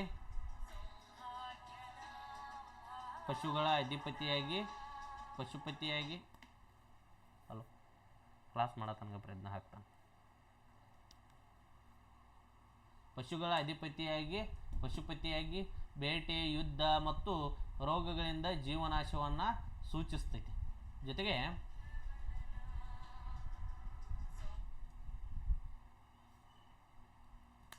ಅಮರೀಶ್ ಅವರು ನಮಸ್ತೆ, ಆಕ್ಸೆಸ್ ಫೇಲ್ ಆಗಿತ್ತು ರೀ, ಹೆಕ್ತಾನಂದರು ಅನ್ಕ ನಾನು ಇಲ್ಲಿ ರೆಕಾರ್ಡೆಡ್ ಕ್ಲಾಸ್ ಮಾಡತ್ತಾನೋ ಅದನ್ನ ಅಪ್ಲೋಡ್ ಮಾಡ್ತಾನೆ ರೀ. ಹಾಂ ಓಕೆ ಮಾಡತ್ತಾನೆ ರೀ. ವರ್ಕ್ ಹಾಂ ಅದನ್ನೂ ಹಾಕ್ತಾನೆ. ಪಶುಪತಿ ಅಂತ ಹೇಳಿ ಕರಿತೀವಿ. ಅದು ಬೇಟೆ, ಯುದ್ಧ ಮತ್ತು ರೋಗಗಳಿಂದ ಜೀವನಾಶವನ್ನು ಸೂಚಿಸ್ತೈತಿ. ಭೂತಗಳು ಅಧಿಪತಿಯಾಗಿ ಭೂತನಾಥ, ಯೋಗಿಗಳ ಅಧಿಪತಿಯಾಗಿ ಮಹಾಯೋಗಿ, ವೇದಗಳ ಗುರುಗಳಾಗಿ ದಕ್ಷಿಣಾಮೂರ್ತಿ, ಆನಂದದ ದಾತನಾಗಿ ಶಂಕರ, ಬ್ರಹ್ಮಾಂಡದ ನೃತ್ಯಾಧಿಪತಿಯಾಗಿ ನಟರಾಜ, ಹೀಗೆ ವಿವಿಧ ವ್ಯಾಪಕ ಶಕ್ತಿಯಾಗಿ ಸರ್ವವ್ಯಾಪಿಯಾಗಿ ಆತ ಏನಾಗ್ತಾನಂದ್ರೆ ಗುರುತಿಸ್ಕೊಳ್ತಾನೆ. ಶಿವನನ್ನು ವಿಶ್ವವ್ಯಾಪಿಯಾಗಿ ಲಿಂಗ ರೂಪದಲ್ಲಿ ಪೂಜಿಸಲಾಗುತ್ತದೆ. ಯಾವ ರೂಪದಲ್ಲಿ? ಲಿಂಗ ರೂಪದಲ್ಲಿ ಪೂಜಿಸಲಾಗುತ್ತದೆ. ಸೃಷ್ಟಿಯ ಮೂಲ ತತ್ವವನ್ನು ಸೂಚಿಸ್ತೈತಿ. ಯಾವುದು? ಲಿಂಗ. ಲಿಂಗ ಅದು ಒಂದು ಜನರ ಅಂತಲೂ ನೀವು ಕರಿಬೋದು, ನೀವು ಹೆಂಗೆ ತಿಳ್ಕೊತೀರಿ ಹಂಗೆ. ಆದ್ರೆ ದೇವರನ್ನು, ಅದರಲ್ಲೂ ಶಿವನನ್ನು ಮೂಲವಾಗಿ ಅದರ ರೂಪದಾಗ ಪೂಜಿಸಿದ್ದಾರೆ. ಜೊತೆಗೆ ಇದೊಂದು ನೀವು ಓದ್ಕೊಂಡ್ಬಿಟ್ರೆ ಅದನ್ನೇನು ಡೀಟೇಲ್ ಹೇಳಲ್ಲ. ಕೆಲವು ಪುರಾಣಗಳು ಶಿವನ 5 ಮುಖದ ಅಥವಾ ಮುಖಗಳ ಸಿದ್ಧಾಂತದ ಮೂಲಕ ಸಮಸ್ತ ಸೃಷ್ಟಿಯನ್ನೇ ಶಿವನೊಂದಿಗೆ ಗುರುತಿಸ್ತಾವೆ. 5 ಮುಖಗಳು ಈಶಾನ, ತತ್ಪುರುಷ, ಅಘೋರ, ವಾಮದೇವ, ಸದ್ಯೋಜಾತ. ಶಿವನ ಈ 5 ಮುಖಗಳು 5 ದಿಕ್ಕುಗಳನ್ನು ಅಧಿಪತಿಯಾಗಿ ಆತನನ್ನು ಪರಿಗಣಿಸಿದವು. 4 ದಿಕ್ಕುಗಳು ಹಾಗೂ ಮೇಲಿನ ದಿಕ್ಕು ಶಿಖರ, ಇವುಗಳು ಒಟ್ಟಾಗಿ ಆಕಾಶದ ಸಂಪೂರ್ಣ ವ್ಯಾಪ್ತಿಯನ್ನು ಸೂಚಿಸಿರೋದನ್ನು ಕಾಣ್ತೀವಿ. ಗುಪ್ತ ವಂಶದ ಕಾಲದಲ್ಲಿ ಶೈವ ಧರ್ಮ ಪ್ರಬಲವಾಗಿ ಬೆಳೆಯಿತು. ಹೆಚ್ಚಿನ ಗುಪ್ತರಾಜರು ವೈಷ್ಣವರಾಗಿದ್ದರೂ ಕೂಡ ದಕ್ಷಿಣ ಭಾರತದಲ್ಲಿ ಪಲ್ಲವ ರಾಜ ಮಹೇಂದ್ರವರ್ಮನು ಮೊದಲು ಜೈನನಾಗಿದ್ದು ನಂತರ ಶೈವನಾದನು. ರಾಜಾಶ್ರಯವು ಶೈವ ಧರ್ಮದ ಜನಪ್ರಿಯತೆಯನ್ನು ಹೆಚ್ಚಿಸಿತು. ಇದಕ್ಕೆ ಜೊತೆಗೆ 63 ಶೈವ ನಾರಾಯಣಮಾರರು ಅಥವಾ ನಾಯನ್ಮಾರರು ಅಂತ ಕರಿತೀವಿ ನೋಡಿ, ಅಡಿಯಾರರು ಅನ್ನೋ ಪದಾನು ಬಳಸ್ತಾರೆ. ಎಷ್ಟು ಜನ ಇದ್ದರು? 63 ಜನ. ಅವರು ರಚಿಸಿದ ಭಕ್ತಿ ಪೂರ್ಣ ಕವಿತೆಗಳು ಶೈವ ಧರ್ಮದ ಬೆಳವಣಿಗೆಗೆ ಕಾರಣವಾಗಿದ್ದಾವೆ. ಬರ್ತಾರೆ ನೋಡ್ರಿ ಅವರ ನಾಯನ್ಮಾರರು ಅಥವಾ ಶೈವ ಸಂತರು. ವೈಷ್ಣವರನ್ನು ಆಳ್ವಾರರು ಅಂತ ಕರೆದರು, ಶೈವರನ್ನು ನಾಯನ್ಮಾರರು ಅಂತೇಳಿ ಕರೆದಾರ. ದಕ್ಷಿಣ ಭಾರತದಲ್ಲಿ ಶೈವ ಧರ್ಮವು ವೈಷ್ಣವ ಧರ್ಮದಂತೆ ಪ್ರಾರಂಭದಲ್ಲಿ ನಾಯನಾರರು ಎಂಬ ಶೈವ ಸಂತರ ಚಟುವಟಿಕೆಗಳ ಮೂಲಕ ಬೆಳೆಯಿತು. ನಾಯನಾರರು ಅಂತ ನಾಯನ್ಮಾರರು ಆಗ್ತೈತಿ. ಅವರು ತಮಿಳು ಭಾಷೆಯ ಕಾವ್ಯವನ್ನು ತೆವರಂ ಎಂದು ಕರೆಯುತ್ತಾರೆ. ಈ ತಮಿಳು ಭಾಷೆಯಲ್ಲಿ ನಾಯನ್ಮಾರರು ರಚಿಸಿದಂತಹ ಕಾವ್ಯಗಳನ್ನು ತೆವರಂ ಅಂತ ಹೇಳಿ ಕರೀತಾರೆ. ಇದನ್ನು ದ್ರಾವಿಡ ವೇದ ಎಂದು ಕರೆಯುತ್ತಾರೆ. ಯಾವುದನ್ನು? ತೆವರಮ್ಮನ್ನು ದ್ರಾವಿಡ ವೇದ ಅಂತಲೂ ಕರೀತಾರೆ. ಒಟ್ಟು 63 ನಾಯನ್ಮಾರರು ಅಥವಾ ನಾಯನಾರರು ಇದ್ದರು. ಅವರಲ್ಲಿ ಅತ್ಯಂತ ಪ್ರಮುಖರಾದವರು ತಿರುಜ್ಞಾನ ಸಂಬಂಧರ್ ಮತ್ತು ತಿರುವಕ್ಕರಸು ಅಂದ್ರೆ ಅಪ್ಪಾರ್ ಅಂತ ಹೇಳಿ ನಾವು ಕರಿತೀವಿ. ನಾಯನ್ಮಾರರು ಎಂಬುದು ಗೌರವ ಪದ. ಶೈವ ಸಂತರು ತಮ್ಮನ್ನು ಈ ಹೆಸರಿನಿಂದಲೇ ಕರೆದುಕೊಳ್ತಿದ್ರು. ಏನಂತೇಳಿ? ನಾಯನ್ಮಾರರು. ಅವರು ತಮ್ಮನ್ನು ಅಡಿಯಾರ್ ಅಂದ್ರೆ ಸೇವಕ ಅಂತ ಹೇಳಿ ಕರಿತಿದ್ರು ಅಥವಾ ಗುರುತಿಸ್ಕೊಳ್ತಿದ್ರು, ಅಥವಾ ತೊಂಡರ್ ಅಂದ್ರೆ ದಾಸ ಅಂತ ಹೇಳಿ ಕರ್ಕೊಳ್ತಿದ್ರು. ಇದರಿಂದ ಅವರು ಶಿವನ ಸೇವಕರಾಗಿದ್ದೇವೆ ಎಂಬ ಸೂಚನೆಯನ್ನು ನೀಡ್ತಿದ್ರು. ಏನು ಮಾಡ್ತಿದ್ರು? ಶಿವನ ಸೇವಕರಾಗಿದ್ದೇವೆ ಅನ್ನುವಂಥ ಸೂಚನೆಯನ್ನು ನೀಡ್ತಿದ್ರು. 63 ನಾಯನ್ಮಾರರಲ್ಲಿ ಮೂವರು ಅಂದ್ರೆ ಮೂರರು ಮಹಾನವರು ಅಂತ ಹೇಳಿ ಗುರುತಿಸ್ಕೊಂಡಾರ. ಮೂವರ್ ಅಂತ ಹೇಳಿ, ಮೂವರ್ ಅಂದ್ರೆ ಮಹಾನವರು. 3 ಜನ ಅವ್ರ್ಯಾರಂದ್ರೆ ಸಂಬಂಧರ್, ಅಪ್ಪಾರ್ ಮತ್ತು ಸುಂದರರ್. ಯಾರ್ಯಾರೇ? ಸಂಬಂಧರ್, ಅಪ್ಪಾರ್, ಸುಂದರರ್. ಇವರು ಪ್ರಸಿದ್ಧರಾದವರು. 63 ನಾಯನ್ಮಾರರಲ್ಲಿ ಪ್ರಸಿದ್ಧರಾದವರು. ಕೆಲವೊಮ್ಮೆ ಇವರ ಮೂರ್ತಿಗಳನ್ನು ದೇವಾಲಯಗಳಲ್ಲಿ ಪ್ರತ್ಯೇಕವಾಗಿ ಏನು ಮಾಡಿದ್ದಾರೆ ಅಂದ್ರೆ ಪೂಜೆ ಮಾಡಿದ್ದನ್ನು ಕಾಣ್ತೀವಿ. ಕೆಲ ಸಂದರ್ಭಗಳಲ್ಲಿ ಇವರ ಜೊತೆಗೆ ಮಣಿಕ್ಕವಾಚರ್ ಅನ್ನುವಂಥ ಇನ್ನೊಬ್ಬ ವ್ಯಕ್ತಿಯನ್ನು ಸೇರಿಸಿ 4 ಜನರನ್ನು ಪೂಜೆ ಮಾಡಿದ್ದನ್ನು ಕಾಣ್ತೀವಿ. ಇವರು 4 ಜನ ಇಡೀ 63 ನಾಯನ್ಮಾರರಲ್ಲೇ ಪ್ರಸಿದ್ಧರಾದವರು. ಯಾರ್ಯಾರ? ಸಂಬಂಧರ, ಅಪ್ಪರ, ಸುಂದರರ ಮತ್ತು ಮಣಿಕ್ಕವಾಚರ್ ಅಂತ ಹೇಳಿ ಕರಿತೀವಿ. ಶೈವ ಕವಿ ಸಂತರ ಸಮುದಾಯದ ಕಲ್ಪನೆ 8ನೇ ಶತಮಾನಕ್ಕೆ ತನ್ನ ಆರಂಭವನ್ನು ಸೂಚಿಸ್ತೈತಿ. ಎಲ್ಲಿ? 8ನೇ ಶತಮಾನದಲ್ಲಿ. ಆಗ ಸುಂದರರವರು ತಿರುತೊಂಡರ್ ತೊಕೈ ಎನ್ನುವಂಥ ಗ್ರಂಥವನ್ನು ಬರೆದರು. ಅದು ಪವಿತ್ರ ದಾಸರ ಸಮೂಹ ಅಂತ ಅರ್ಥ ಕೊಡ್ತೈತಿ. ಅದೊಂದು ಕಾವ್ಯವಾಗಿತ್ತು. ಯಾವುದು? ತಿರುತೊಂಡರ್ ತೊಕೈ ಎನ್ನುವಂಥದ್ದು ಒಂದು ಕಾವ್ಯ ರಚಿಸಿ ಅದರಲ್ಲಿ 62 ನಾಯನ್ಮಾರರ ಪಟ್ಟಿಯನ್ನು ನೀಡ್ತಾರೆ. ಜೊತೆಗೆ ಅವರನ್ನು ಸೇರಿಸಿ, ಯಾರನ್ನು ಸೇರಿಸಿ? ಸುಂದರರವರನ್ನು ಸೇರಿಸಿ ಏನಾಗ್ತದಂದ್ರೆ ಅದು 63 ಜನ ಆಗಿರೋದನ್ನು ಕಾಣ್ತೀವಿ. ಅವರೆಷ್ಟು ನೀಡಿದ್ರು? 62ರ ಪಟ್ಟಿಯನ್ನು ನೀಡಿದರು 8ನೇ ಶತಮಾನದಲ್ಲಿ. ಆಮೇಲೆ 10ನೇ ಶತಮಾನದಲ್ಲಿ ನಂಬಿ ಅಂಡಾರ್ ನಂಬಿ ಅನ್ನುವಂಥವ್ರು. ಯಾರು? ನಂಬಿ ಅಂಡಾರ್ ನಂಬಿ ಅನ್ನುವಂಥವ್ರು ತಿರುಕೊಂಡರ್ ತಿರುವಂತತಿ ಅನ್ನುವಂಥ ಕೃತಿ ರಚಿಸ್ತಾರೆ. ಯಾವುದು? ತಿರುತ್ತೊಂಡರ್ ತಿರುವಂತತಿ ಅನ್ನುವಂಥ ಕೃತಿ. ಇದರಲ್ಲಿ 62 ಜನ ಸಂತರ ಜೊತೆಗೆ ಅವರು ಸುಂದರರ್ ಏನಿಲ್ಲ 62 ಜನ ಲಿಸ್ಟ್ ಕೊಟ್ಟಿದ್ನಲ್ಲ ಅದ ವ್ಯಕ್ತಿಯನ್ನು ಇಲ್ಲಿ ಸೇರಿಸ್ತಾರೆ. ಅವರು 62ರೊಂದಿಗೆ ಸುಂದರ್ ಅವರನ್ನು ಸೇರಿಸಿ ಅವರನ್ನು 63 ಜನರಾಗಿ ಏನು ಮಾಡ್ತಾರೆ ಅಂದ್ರೆ ಗುರುತಿಸ್ತಾರೆ. 12ನೇ ಶತಮಾನದ ಮಧ್ಯಭಾಗದಲ್ಲಿ ಸಂತರ ಜೀವನ ಕಥೆಗಳನ್ನು ಒಟ್ಟುಗೂಡಿಸಿ, ಯಾವ ಈ 63 ಸಂತರ ಜೀವನ ಕಥೆಗಳನ್ನು ಒಟ್ಟುಗೂಡಿಸಿ ಪೆರಿಯ ಪುರಾಣಂ ಎಂಬ ಗ್ರಂಥವನ್ನು ರಚಿಸಲಾಯಿತು. ಇಲ್ಲಿ ಪೆರಿಯ ಪುರಾಣಂ ಎಂಬ ಗ್ರಂಥವನ್ನು ರಚಿಸಲಾಯಿತು. ಇದು ತಿರುಮುರೈ ಎಂಬ ಶೈವ ಸೈದ್ಧಾಂತಿಕ ಗ್ರಂಥಗಳ 12ನೇ ಮತ್ತು ಅಂತಿಮ ಭಾಗವಾಗಿ ಗುರುತಿಸಿಕೊಳ್ತೈತೆ. ಯಾವುದು? ಪೆರಿಯ ಪುರಾಣಂ. ತೆವರಾಮ್ ಎಂಬುದು ಅವರ ಪ್ರಸಿದ್ಧವಾದ ಭಕ್ತಿಗೀತೆಗಳ ಸಂಗ್ರಹವಾಗಿದೆ. ಅವರ ಲೈಫ್ ಸ್ಟೋರಿ ಅನ್ನುವಂಥದ್ದು ಪೆರಿಯ ಪುರಾಣವಾಗಿದೆ. 63 ಜನರ ಭಕ್ತಿಗೀತೆಗಳು ತೆವರಾಮ್ನಲ್ಲಿದ್ದರೆ 63 ಜನರ ಲೈಫ್ ಸ್ಟೋರಿಗಳು ಪೆರಿಯ ಪುರಾಣಂನಲ್ಲಿದ್ವು. ಎಲ್ಲಿದ್ವು? ಪೆರಿಯ ಪುರಾಣಂನಲ್ಲಿ ಇದ್ದದ್ದನ್ನು ನಾವು ಕಾಣ್ತೀವಿ. ಇನ್ನು ಅಪ್ಪಾರ ತಿರುಜ್ಞಾನ ಸಂಬಂಧರ ಅಂದ್ರೆ ಸಂಬಂಧರ, ಸುಂದರಮೂರ್ತಿ ಅಂದ್ರೆ ಸುಂದರರ ಮತ್ತು ಮಣಿಕ್ಕವಾಚಾರ್ಯ ಈ 4 ಶೈವ ಸಂಪ್ರದಾಯದ ಮಹಾಗುರುಗಳು ಅಥವಾ ಸಮಾಚಾರ್ಯರು ಅಂತ ಹೇಳಿ ಗುರುತಿಸಿಕೊಂಡ. ಅವರು ಕ್ರಮಬದ್ಧವಾಗಿ ಭಕ್ತಿ ಮಾರ್ಗದ 4 ಮುಖ್ಯ ಮಾರ್ಗಗಳಾಗಿ ಗುರುತಿಸಿಕೊಳ್ತಾರೆ. ಅಪ್ಪಾರ ದಾಸ ಮಾರ್ಗವಾಗಿ, ಸಂಬಂಧರ ಸತ್ಪೃತ ಮಾರ್ಗ ಅಂದ್ರೆ ಧರ್ಮಪಾಲಕನ ಮಗನ ಮಾರ್ಗವಾಗಿ, ಸುಂದರರ ಮಿತ್ರನ ಮಾರ್ಗವಾಗಿ, ಮಣಿಕ್ಕವಾಚಾರ್ಯ ಸನ್ಮಾರ್ಗವಾಗಿ ಗುರುತಿಸಿಕೊಂಡಿದ್ದು ಅಥವಾ ಪ್ರತಿನಿಧಿಗಳಾಗಿ ಗುರುತಿಸಿಕೊಂಡಿದ್ದನ್ನು ಕಾಣ್ತೀವಿ.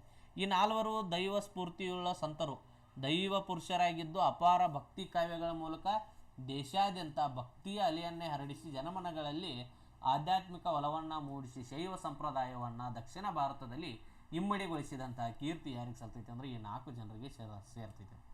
ಇವರು ಶೈವ ಭಕ್ತಿಯಲ್ಲಿ ದೇವರ ಮತ್ತು ಭಕ್ತನ ನಡುವಿನ ಸಂಬಂಧವನ್ನು ಗುರುದಾಸ ಸಂಬಂಧಕ್ಕೆ ಹೋಲಿಸಿ ಏನು ಮಾಡ್ತಾರೆ ಅಂದ್ರೆ ಕಾವ್ಯಗಳನ್ನು ರಚಿಸ್ತಾರ. ಅಲ್ಲಿ ವೈಷ್ಣವ ಧರ್ಮದಲ್ಲಿ ಏನೇನಾಗಿತ್ತು? ಪ್ರೇಯಸಿ ಪ್ರೇಯನ ನಡುವೆ ಮತ್ತು ದಾಸಿ ಮಗ ಮತ್ತು ತಾಯಿಯ ನಡುವೆ ಇದ್ರೆ, ಇಲ್ಲಿ ಗುರು ಶಿಷ್ಯನ ಸಂಬಂಧದ ಮೂಲಕ ಭಕ್ತಿಯನ್ನು ಪ್ರೇರೇಪಿಸಿದನನ್ನು ಕಾಣ್ತೀವಿ. ಮಣಿಕ್ಕವಾಚಾರ್ಯರವರ ಕಾವ್ಯಗಳಲ್ಲಿ ದೇವರ ಮುಂದೆ ಕರಗಿ ಹೋಗುವ ಅನುಭವವನ್ನು ಹಲವು ಬಾರಿ ಉಲ್ಲೇಖಿಸಲಾಗಿದೆ. ದೇಹ ಮತ್ತು ದೈಹಿಕ ಸ್ಥಿತಿಗೆ ಅಲ್ಪ ಮಹತ್ವವನ್ನು ನೀಡಲಾಗಿದೆ. ಆದರೆ ಸಂಪೂರ್ಣ ಭಕ್ತಿಯಿಂದ ದೇವರಲ್ಲಿ ನೀವು ಕರಗಿ ಹೋಗಬಹುದು ಅನ್ನುವಂತಹ ಹಲವಾರು ನಿದರ್ಶನಗಳನ್ನು ಮಣಿಕ್ಕವಾಚಾರ್ಯರ ಕಾವ್ಯಗಳಲ್ಲಿ ಕಾಣಬಹುದು. ಭಕ್ತನಾದವನು ನೃತ್ಯ ಮಾಡುತ್ತಾ ಕಣ್ಣೀರು ಸುರಿಸುತ್ತಾ ತಾನೂ ಕರಗುತ್ತಿರುವಂತೆ ಭಾಸವಾಗುವಂತಹ ಭಾವಾವಸ್ಥೆಯ ಹಲವಾರು ವರ್ಣನೆಗಳು ಮಣಿಕ್ಕವಾಚಾರ್ಯರ ಕಾವ್ಯಗಳಲ್ಲಿ ಕಂಡುಬಂದವು. ಜೊತೆಗೆ ಇವರಲ್ಲಿ ಏನಾಗಿರ್ತೈತಿ ಅಂದ್ರೆ ಭಕ್ತಿ ಭಾವದ ಉತ್ಸಾಹ ಮತ್ತು ತೀವ್ರತೆ ಏನಾಗಿರ್ತೈತಿ? ಹೆಚ್ಚಾಗಿರ್ತೈತಿ ಅನ್ನೋದನ್ನು ಕಾಣಬಹುದು. ಕವಿ ತನ್ನ ತಪ್ಪುಗಳಿಗಾಗಿ ತಾನೇ ಗದರುತ್ತಾನೆ, ಕೆಲವೊಮ್ಮೆ ದೇವರ ಜೊತೆ ಬಹಳ ಪರಿಚಿತ ಶೈಲಿಯಲ್ಲಿ ಮಾತಾಡುತ್ತಾನೆ ಅನ್ನೋದನ್ನು ಕೂಡ ಇಂಥ ಒಂದು ವಾಕ್ಯಗಳು ಕೂಡ ಮಣಿಕ್ಕವಾಚಾರ್ಯರ ಏನಾಗಿದ್ದು ಅಂದ್ರೆ ಕಾವ್ಯಗಳಲ್ಲೇ ಬಂದವು. ಶಿವನು ನಮ್ಮಿಂದ ದೂರವಾದರೆ ಅವನನ್ನು ಹುಚ್ಚ ಪಿಟ್ಟ ಎಂದು ಕರೆಯಬೇಕು ಅಂತ ಹೇಳಿ ಮಣಿಕ್ಕವಾಚಾರ್ಯ ತಮ್ಮ ಗೀತೆಯಲ್ಲಿ ಹೇಳ್ತಾರೆ. ಇನ್ನು ಇವರನ್ನ ನಾವು ಕಾಲಾನುಕ್ರಮದಲ್ಲಿ ನೋಡೋಣ. ಅದರಲ್ಲಿ ಮೊದಲನೇದಾಗಿ ಬರ್ತಕ್ಕಂಥವ್ರು ಅಪ್ಪಾರ ಅಂತ ಹೇಳಿ ಕರಿತೀವಿ. ಕ್ರಿಸ್ತಶಕ 600ರಿಂದ 681 ಪಲ್ಲವ ವಂಶದ ಪ್ರಸಿದ್ಧ ಅರಸ ಮಹೇಂದ್ರವರ್ಮನ ಸಮಕಾಲೀನನಾದವರು ಅಪ್ಪಾರ್. ಈ ಅಪ್ಪಾರವರು ದಕ್ಷಿಣ ಆರ್ಕಾಡ್ ಜಿಲ್ಲೆಯ ಶ್ರೀಮಂತ ವೆಳ್ಳಾಳ ಕುಟುಂಬದಿಂದ, ವೆಳ್ಳಾಳ ಅಂದ್ರೆ ವ್ಯಾಪಾರಸ್ಥರು ಅಂತ ಅರ್ಥ, ಆ ಕುಟುಂಬದಿಂದ ತಿರುವಾನಾವುಕ್ಕರಸ್ ಅಂದ್ರೆ ತಿರುನಾವುಕ್ಕರಸ್ ಅಂತ ಹೇಳಿ ನಾವು ಕರಿತೀವಿ. ಅವರ ಮೂಲ ಹೆಸರು ಯಾವುದು? ತಿರುನಾವುಕ್ಕರಸರ್ ಅಂತ ಹೇಳಿ ಕರಿತೀವಿ. ಅವರೇ ಮುಂದೆ ಅಪ್ಪಾರಾಗಿ ಫೇಮಸ್ ಅನ್ನು ಪಡೆದಿದ್ದನ್ನು ಕಾಣ್ತೀವಿ. ಅವರ ಜೀವನದ ಪ್ರಮುಖ ಘಟನೆ ಅಂದರೆ ಜೈನ ಧರ್ಮದಿಂದ ಶೈವ ಧರ್ಮಕ್ಕೆ ಅವರ ಪುನಃ ಪರಿವರ್ತನೆ ಹೊಂದಿದ್ದು. ಇದೊಂದು ಅದ್ಭುತ ಕತೆ. ಈ ಪರಿವರ್ತನೆಯ ನಂತರ ಅಪ್ಪಾರ್ ತಮಿಳುನಾಡಿನಾದ್ಯಂತ ಪ್ರವಾಸ ಕೈಗೊಂಡು ಶಿವನ ಪ್ರತಿಮೆಯೊಂದು ದೇವಸ್ಥಾನಕ್ಕೆ ತೆರಳಿ ಎಲ್ಲೆಡೆ ಶಿವನ ಮಹಿಮೆಯ ಕುರಿತು ಉಪನ್ಯಾಸವನ್ನು ನೀಡ್ತಾ ಆಧ್ಯಾತ್ಮಿಕ ಲೋಕದಲ್ಲಿ ಅವರು ತೇಲಿರೋದನ್ನು ಕಾಣ್ತೀವಿ. ಅವರ ಜನಪ್ರಿಯತೆಯನ್ನು ಹೆಚ್ಚುತ್ತಿರುವ ಜನಪ್ರಿಯತೆಯನ್ನು ಕಂಡು ಜೈನ ಗುರುಗಳು ಪಲ್ಲವ ರಾಜ ಮಹೇಂದ್ರ ವರ್ಮನಿಗೆ ಏನು ಮಾಡ್ತಾರೆ ಅಂದ್ರೆ ಒಂದು ಕಂಪ್ಲೇಂಟ್ ಮಾಡ್ತಾರೆ ಅವನ ವಿರುದ್ಧ. ಆಗ ಮಹೇಂದ್ರ ವರ್ಮ ಜೈನನಾಗಿದ್ದ. ಆಯ್ತಾ? ಕಂಪ್ಲೇಂಟ್ ಮಾಡಿ ರಾಜನು ಸಂತನನ್ನು ಹಲವಾರು ಕಠಿಣ ಶಿಕ್ಷೆಗೆ ಒಳಪಡಿಸಬೇಕಂತ ರಿಕ್ವೆಸ್ಟ್ ಮಾಡ್ಕೋತಾರೆ ಅವರು ಜೈನರು. ಆದರೆ ಅಪ್ಪಾರ ಅವರ ಸರಳ ಮತ್ತು ಅಚಲವಾದ ಶಿವಭಕ್ತಿ ಏನಾಗ್ತೈತೆ ಅಂದ್ರೆ ಆ ಮಹೇಂದ್ರ ವರ್ಮನ್ ಹಾಕಿದ ಎಲ್ಲ ಪರೀಕ್ಷೆಗಳನ್ನು ಜಯಿಸ್ತೈತೆ. ಈ ಘಟನೆಯಿಂದ ರಾಜನೇ ಅವನನ್ನು ಜೈನ ಧರ್ಮಕ್ಕೆ ಪರಿವರ್ತಿಸಕ್ಕೆ ಹೋಗಿ ತಾನೇ ಏನಾಗ್ತಾನಂದ್ರೆ ಮಹೇಂದ್ರ ವರ್ಮ ಶೈವ ಧರ್ಮಕ್ಕೆ ಮತಾಂತರ ಆಗ್ತಾನೆ. ಇದು ಅಪ್ಪಾರರ ಭಕ್ತಿಯ ಅಚಲತೆಯನ್ನು ಏನು ಮಾಡ್ತೈತೆ ಅಂದ್ರೆ ತೋರಿಸ್ಕೊಟ್ಟಿರ್ತೈತಿ ಅನ್ನೋದನ್ನು ಕಾಣ್ತೀವಿ. ಚಿದಂಬರಂನಲ್ಲಿ ಇದ್ದಾಗ, ಎಲ್ಲಿ ಅಪ್ಪಾರ ಅವರು ಚಿದಂಬರಂನಲ್ಲಿ ಇದ್ದಾಗ ಬಾಲಸಂತನಾದಂತಹ ತಿರುಜ್ಞಾನ ಸಂಬಂಧದ ಮೇಲೆ, ಯಾರ ಮೇಲೆ? ಈಗೇನು ಹೇಳಿಲ್ಲ ಸಂಬಂಧರತೇವೆ, ಆ ತಿರುಜ್ಞಾನ ಸಂಬಂಧರ ಮೇಲೆ ಶಿವನ ಕೃಪೆ ಹೇಗೆ ವರಿಸಿತ್ತು ಎಂಬುದನ್ನು ಕೇಳಿದರು. ಆ ಸ್ಥಳದಲ್ಲಿ ಇಬ್ಬರು ಸಂತರು ಮೊಟ್ಟ ಮೊದಲ ಬಾರಿಗೆ ಭೇಟಿಯಾದರು. ಯಾರು? ಅಪ್ಪಾರ ಮತ್ತು ತಿರುಜ್ಞಾನ ಸಂಬಂಧರು. ಸಂಬಂಧರು ತಮಗಿಂತ ಹಿರಿಯರಾದ ತಿರುನಾವುಕರಸರನ್ನ ಪ್ರೀತಿಯಿಂದ ಅಪ್ಪ ಎಂದು ಕರೆದರು. ಅಲ್ಲಿಂದಲೇ ಏನಾದ್ರು ಅಂದ್ರೆ ಅವರು ಅಪ್ಪಾರ್ ಎಂದು ಪ್ರಸಿದ್ಧಿ ಪಡೆದರು. ಏನಾದ್ರು ಅಲ್ಲಿಂದಲೇ ಅಪ್ಪಾರ್ ಎಂದು ಪ್ರಸಿದ್ಧಿ ಪಡೆದರು. ಮೊದಲು ತಿರುನಾವುಕರಸರ ಅಂತ ಹೇಳಿ ಹೆಸರಿತ್ತು, ಆಮೇಲೆ ಅಪ್ಪಾರ್ ಅಂತ ಹೇಳಿ ಪ್ರಸಿದ್ಧಿ ಪಡೆದಿದ್ದನ್ನು ಕಾಣ್ತೀವಿ. ಇಬ್ಬರು ಹಲವಾರು ಬಾರಿ ಜೊತೆಯಾಗಿ ಯಾತ್ರೆ ಮಾಡಿ ಎಲ್ಲೆಡೆ ಶಿವನ ಭಕ್ತಿಗೀತೆಗಳನ್ನು ಹಾಡುತ್ತಾ ಆಧ್ಯಾತ್ಮಿಕ ಅನುಭವಗಳನ್ನು ಪರಸ್ಪರರು ಹಂಚಿಕೊಂಡರು. ತಮ್ಮ ಜೀವನದ ಕೊನೆಯ ದಿನಗಳನ್ನು ಅಪ್ಪಾರವರು ತಿರುಪ್ಪುಗಲೂರು ಎಂಬ ಸ್ಥಳದಲ್ಲಿ, ನೆನ್ಪಿಟ್ಕೊಳ್ಳಿ, ಎಲ್ಲಿ? ತಿರುಪ್ಪುಗಲೂರು ಎಂಬ ಸ್ಥಳದಲ್ಲಿ ಕಳೆದಿರೋದನ್ನು ಕಾಣ್ತೀವಿ. ತಮ್ಮ 81ನೇ ವಯಸ್ಸಿನಲ್ಲಿ ಪರಮಶಿವನಲ್ಲಿ ಲೀನನಾದರು. ಅಪ್ಪಾರವರ ಕೀರ್ತನೆಗಳು ಜ್ಞಾನ ಭಕ್ತಿಯಿಂದ ತುಂಬಿ ತುಳುಕಾದವು. ಪರಿಪಕ್ವ ಮನಸ್ಸು, ಆಳವಾದ ಧಾರ್ಮಿಕ ಭಾವನೆಗಳು ಅವರಲ್ಲಿ ಸ್ಪಷ್ಟವಾಗಿ ಕಾಣ್ತಿದ್ವು. ಶಿವನು ಸಾಂಖ್ಯ ತತ್ವದ 25 ತತ್ವಗಳಿಗೂ ಅತೀತನು ಎಂದು ತಮ್ಮ ಕಾವ್ಯಗಳಲ್ಲಿ ಆಧ್ಯಾತ್ಮಿಕ ಬೋಧನೆಗಳಲ್ಲಿ ಹೇಳಿದ್ದಾರೆ. ಶೈವ ಸಿದ್ಧಾಂತದ 96 ತತ್ವಗಳ ಕುರಿತು ಪ್ರಸ್ತಾಪಿಸಿದ್ದಾರೆ. ಶಿವನು ಅಂತರ್ಯಾಮಿ, ಪರಮಾತ್ಮ ಎರಡೂ ಆಗಿದ್ದಾನಂತ ಹೇಳಿದ್ದನ್ನು ಕಾಣ್ತೀವಿ. ಅವರು ಶಿವನ 3 ರೂಪಗಳನ್ನು ಉಲ್ಲೇಖಿಸ್ತಾರೆ. ಒಂದು ಕನಿಷ್ಠ ರೂಪ, ಎರಡನೇದು ಮಧ್ಯಮ ರೂಪ, ಮೂರನೇದು ಉನ್ನತ ರೂಪ. ಕನಿಷ್ಠ ರೂಪದಲ್ಲಿ ತ್ರಿಮೂರ್ತಿ ಬ್ರಹ್ಮಾಂಡದ ಸಂಹಾರಕನಾದಂತಹ ಶಿವ, ಮಧ್ಯಮ ರೂಪದಲ್ಲಿ ಪರಾಪರ ಅಥವಾ ಪರಂಜ್ಯೋತಿ ಅಂದರೆ ಶಿವ ಮತ್ತು ಶಕ್ತಿ ಸಂಯುಕ್ತ ರೂಪ, ಮೂರನೇದಾಗಿ ಉನ್ನತ ರೂಪ ಸ್ತಂಭ ಅಥವಾ ಜ್ಯೋತಿ ಸ್ತಂಭ, ಶುದ್ಧ ಚೈತನ್ಯ ಮತ್ತು ವರ್ಣಾತೀತ ಕಲ್ಪನೆಗೆ ಮೀರಿದ ಪರಮ ಸತ್ಯದ ರೂಪವಾಗಿ ಉನ್ನತ ರೂಪ ಗುರುತಿಸ್ತೈತಿ. ಇನ್ನು ನೆಕ್ಸ್ಟ್ ಅಪ್ಪಾರನಂತ ಬಂದವನು ಸಂಬಂಧರ್. ಈತನು ಕೂಡ ಅಪ್ಪಾರರ ಕೊನೆಯ ಸಮಕಾಲೀನನಾಗಿದ್ದ. ಅದರ ಕೊನೆಯ ಕಾಲದಲ್ಲಿ ಇವರು ಶಿರ್ಕಾಳಿ ಅಥವಾ ಶಿಯಾಳಿ ಎಂಬ ಸ್ಥಳದಲ್ಲಿ ಬ್ರಾಹ್ಮಣ ಕುಟುಂಬದಲ್ಲಿ ಜನಿಸಿದರು. ಕಥೆಯ ಪ್ರಕಾರ ಅಂದರೆ ಅವರ ಜೀವನದ ಕಥೆಯ ಪ್ರಕಾರ ಅವರು ಪೋಷಕರು ದೀರ್ಘಕಾಲ ಶಿವನಿಗೆ ಪ್ರಾರ್ಥನೆ ಮಾಡಿದ ಬಳಿಕ ಪುತ್ರನು ಅವರಿಗೆ ಆಶೀರ್ವಾದವಾಗಿ ದೊರೆತನು ಅಂತ ಹೇಳ್ತಾರೆ. 3 ವರ್ಷದ ಬಾಲಕನಿದ್ದಾಗ ಒಂದು ದಿನ ತಂದೆಯೊಂದಿಗೆ ದೇವಸ್ಥಾನದ ತಳಾವಳಿಗೆ ಹೋದಾಗ ತಂದೆ ಸ್ನಾನ ಮಾಡುತ್ತಿದ್ದಾಗ ಮಗು ಅತ್ತಿತ್ತು. ಆಗ ಶಿವಪಾರ್ವತಿ ಪ್ರತ್ಯಕ್ಷರಾಗಿ ಏನು ಮಾಡ್ತಾರಂದ್ರೆ ಚಿನ್ನದ ಪಾತ್ರೆಯಲ್ಲಿ ಜ್ಞಾನಾಮೃತ ತುಂಬಿ ಬಾಲಕನಿಗೆ ನೀಡಿದರು. ಆ ಕ್ಷಣದಿಂದಲೇ ಅವನು ಜ್ಞಾನ ಸಂಬಂಧ ಆದ. ಏನಾದ? ಜ್ಞಾನ ಸಂಬಂಧ ಅಂತ ಹೇಳಿ ಆತನಿಗೆ ಏನಾಯಿತು ಕರೆಕ್ಟ್ ಸ್ಟಾರ್ಟ್ ಮಾಡಿದರು. ಜ್ಞಾನ ಮಾರ್ಗದ ಮೂಲಕ ದೇವನೊಡನೆ ಸಂಬಂಧ ಹೊಂದಿದ್ದರಿಂದ ಆತನಿಗೆ ಜ್ಞಾನ ಸಂಬಂಧ ಅಂತ ಹೇಳಿ ಆತನಿಗೆ ಹೆಸರು ಬಂತು. ಅದೇ ಮುಂದೆ ಸಂಬಂಧರಾಗಿ ಗುರುತಿಸಿಕೊಳ್ಳುತ್ತು. ಒಮ್ಮೆ ಮದುರೈ ಹೊರವಲಯದಲ್ಲಿ ತಂಗಿದ್ದಾಗ ಪಾಂಡ್ಯರಾಣಿಯಾದ ಮಂಗೈಯರ್ಕರಾಶಿ ಮತ್ತು ಆಕೆಯ ಸಚಿವ ಕುಲಚ್ಚಿರೈ ಇಬ್ಬರು ಏನು ಮಾಡ್ತಾರೆ ಅಂದ್ರೆ ಜೈನ ಧರ್ಮದ ಪ್ರಭಾವಕ್ಕೆ ಒಳಗಾಗಿದ್ದಾರೆ ಅನ್ನುವಂಥ ಸುದ್ದಿಯನ್ನು ಏನು ಮಾಡ್ತಾರೆ ಅಂದ್ರೆ ಹರಡ್ತಾರೆ. ಸಂಬಂಧರ ರಾಜನನ್ನು ಶೈವ ಧರ್ಮಕ್ಕೆ ಮರುಪರಿವರ್ತಿಸಿದರು. ಮದುರೈಯಲ್ಲಿ ತಮ್ಮ ಧಾರ್ಮಿಕ ಕಾರ್ಯವನ್ನು ಪೂರ್ಣಗೊಳಿಸಿದ ನಂತರ ತಮಿಳುನಾಡಿನ ಚೋಳ ಪ್ರದೇಶಗಳಿಗೆ ಮರಳಿ ಅಲ್ಲಿಂದ ಉತ್ತರ ಭಾರತದ ಯಾತ್ರೆಗೆ ಏನು ಮಾಡಿದ್ರು, ಅವರು ಹೊರಟು ಹೋದರು ಅನ್ನೋದನ್ನು ಕಾಣ್ತೀವಿ. ಸಂಬಂಧರ ಹಲವು ಅತೀಂದ್ರಿಯ ಕ್ರಿಯೆಗಳನ್ನು ನಡೆಸಿದರೆಂದು ಪುರಾಣಗಳು ಹೇಳ್ತಾವೆ. ಅವರು ತಮ್ಮ ಜೀವನದ ಅಂತಿಮ ಘಟನೆಯು ಆಗಿತ್ತು.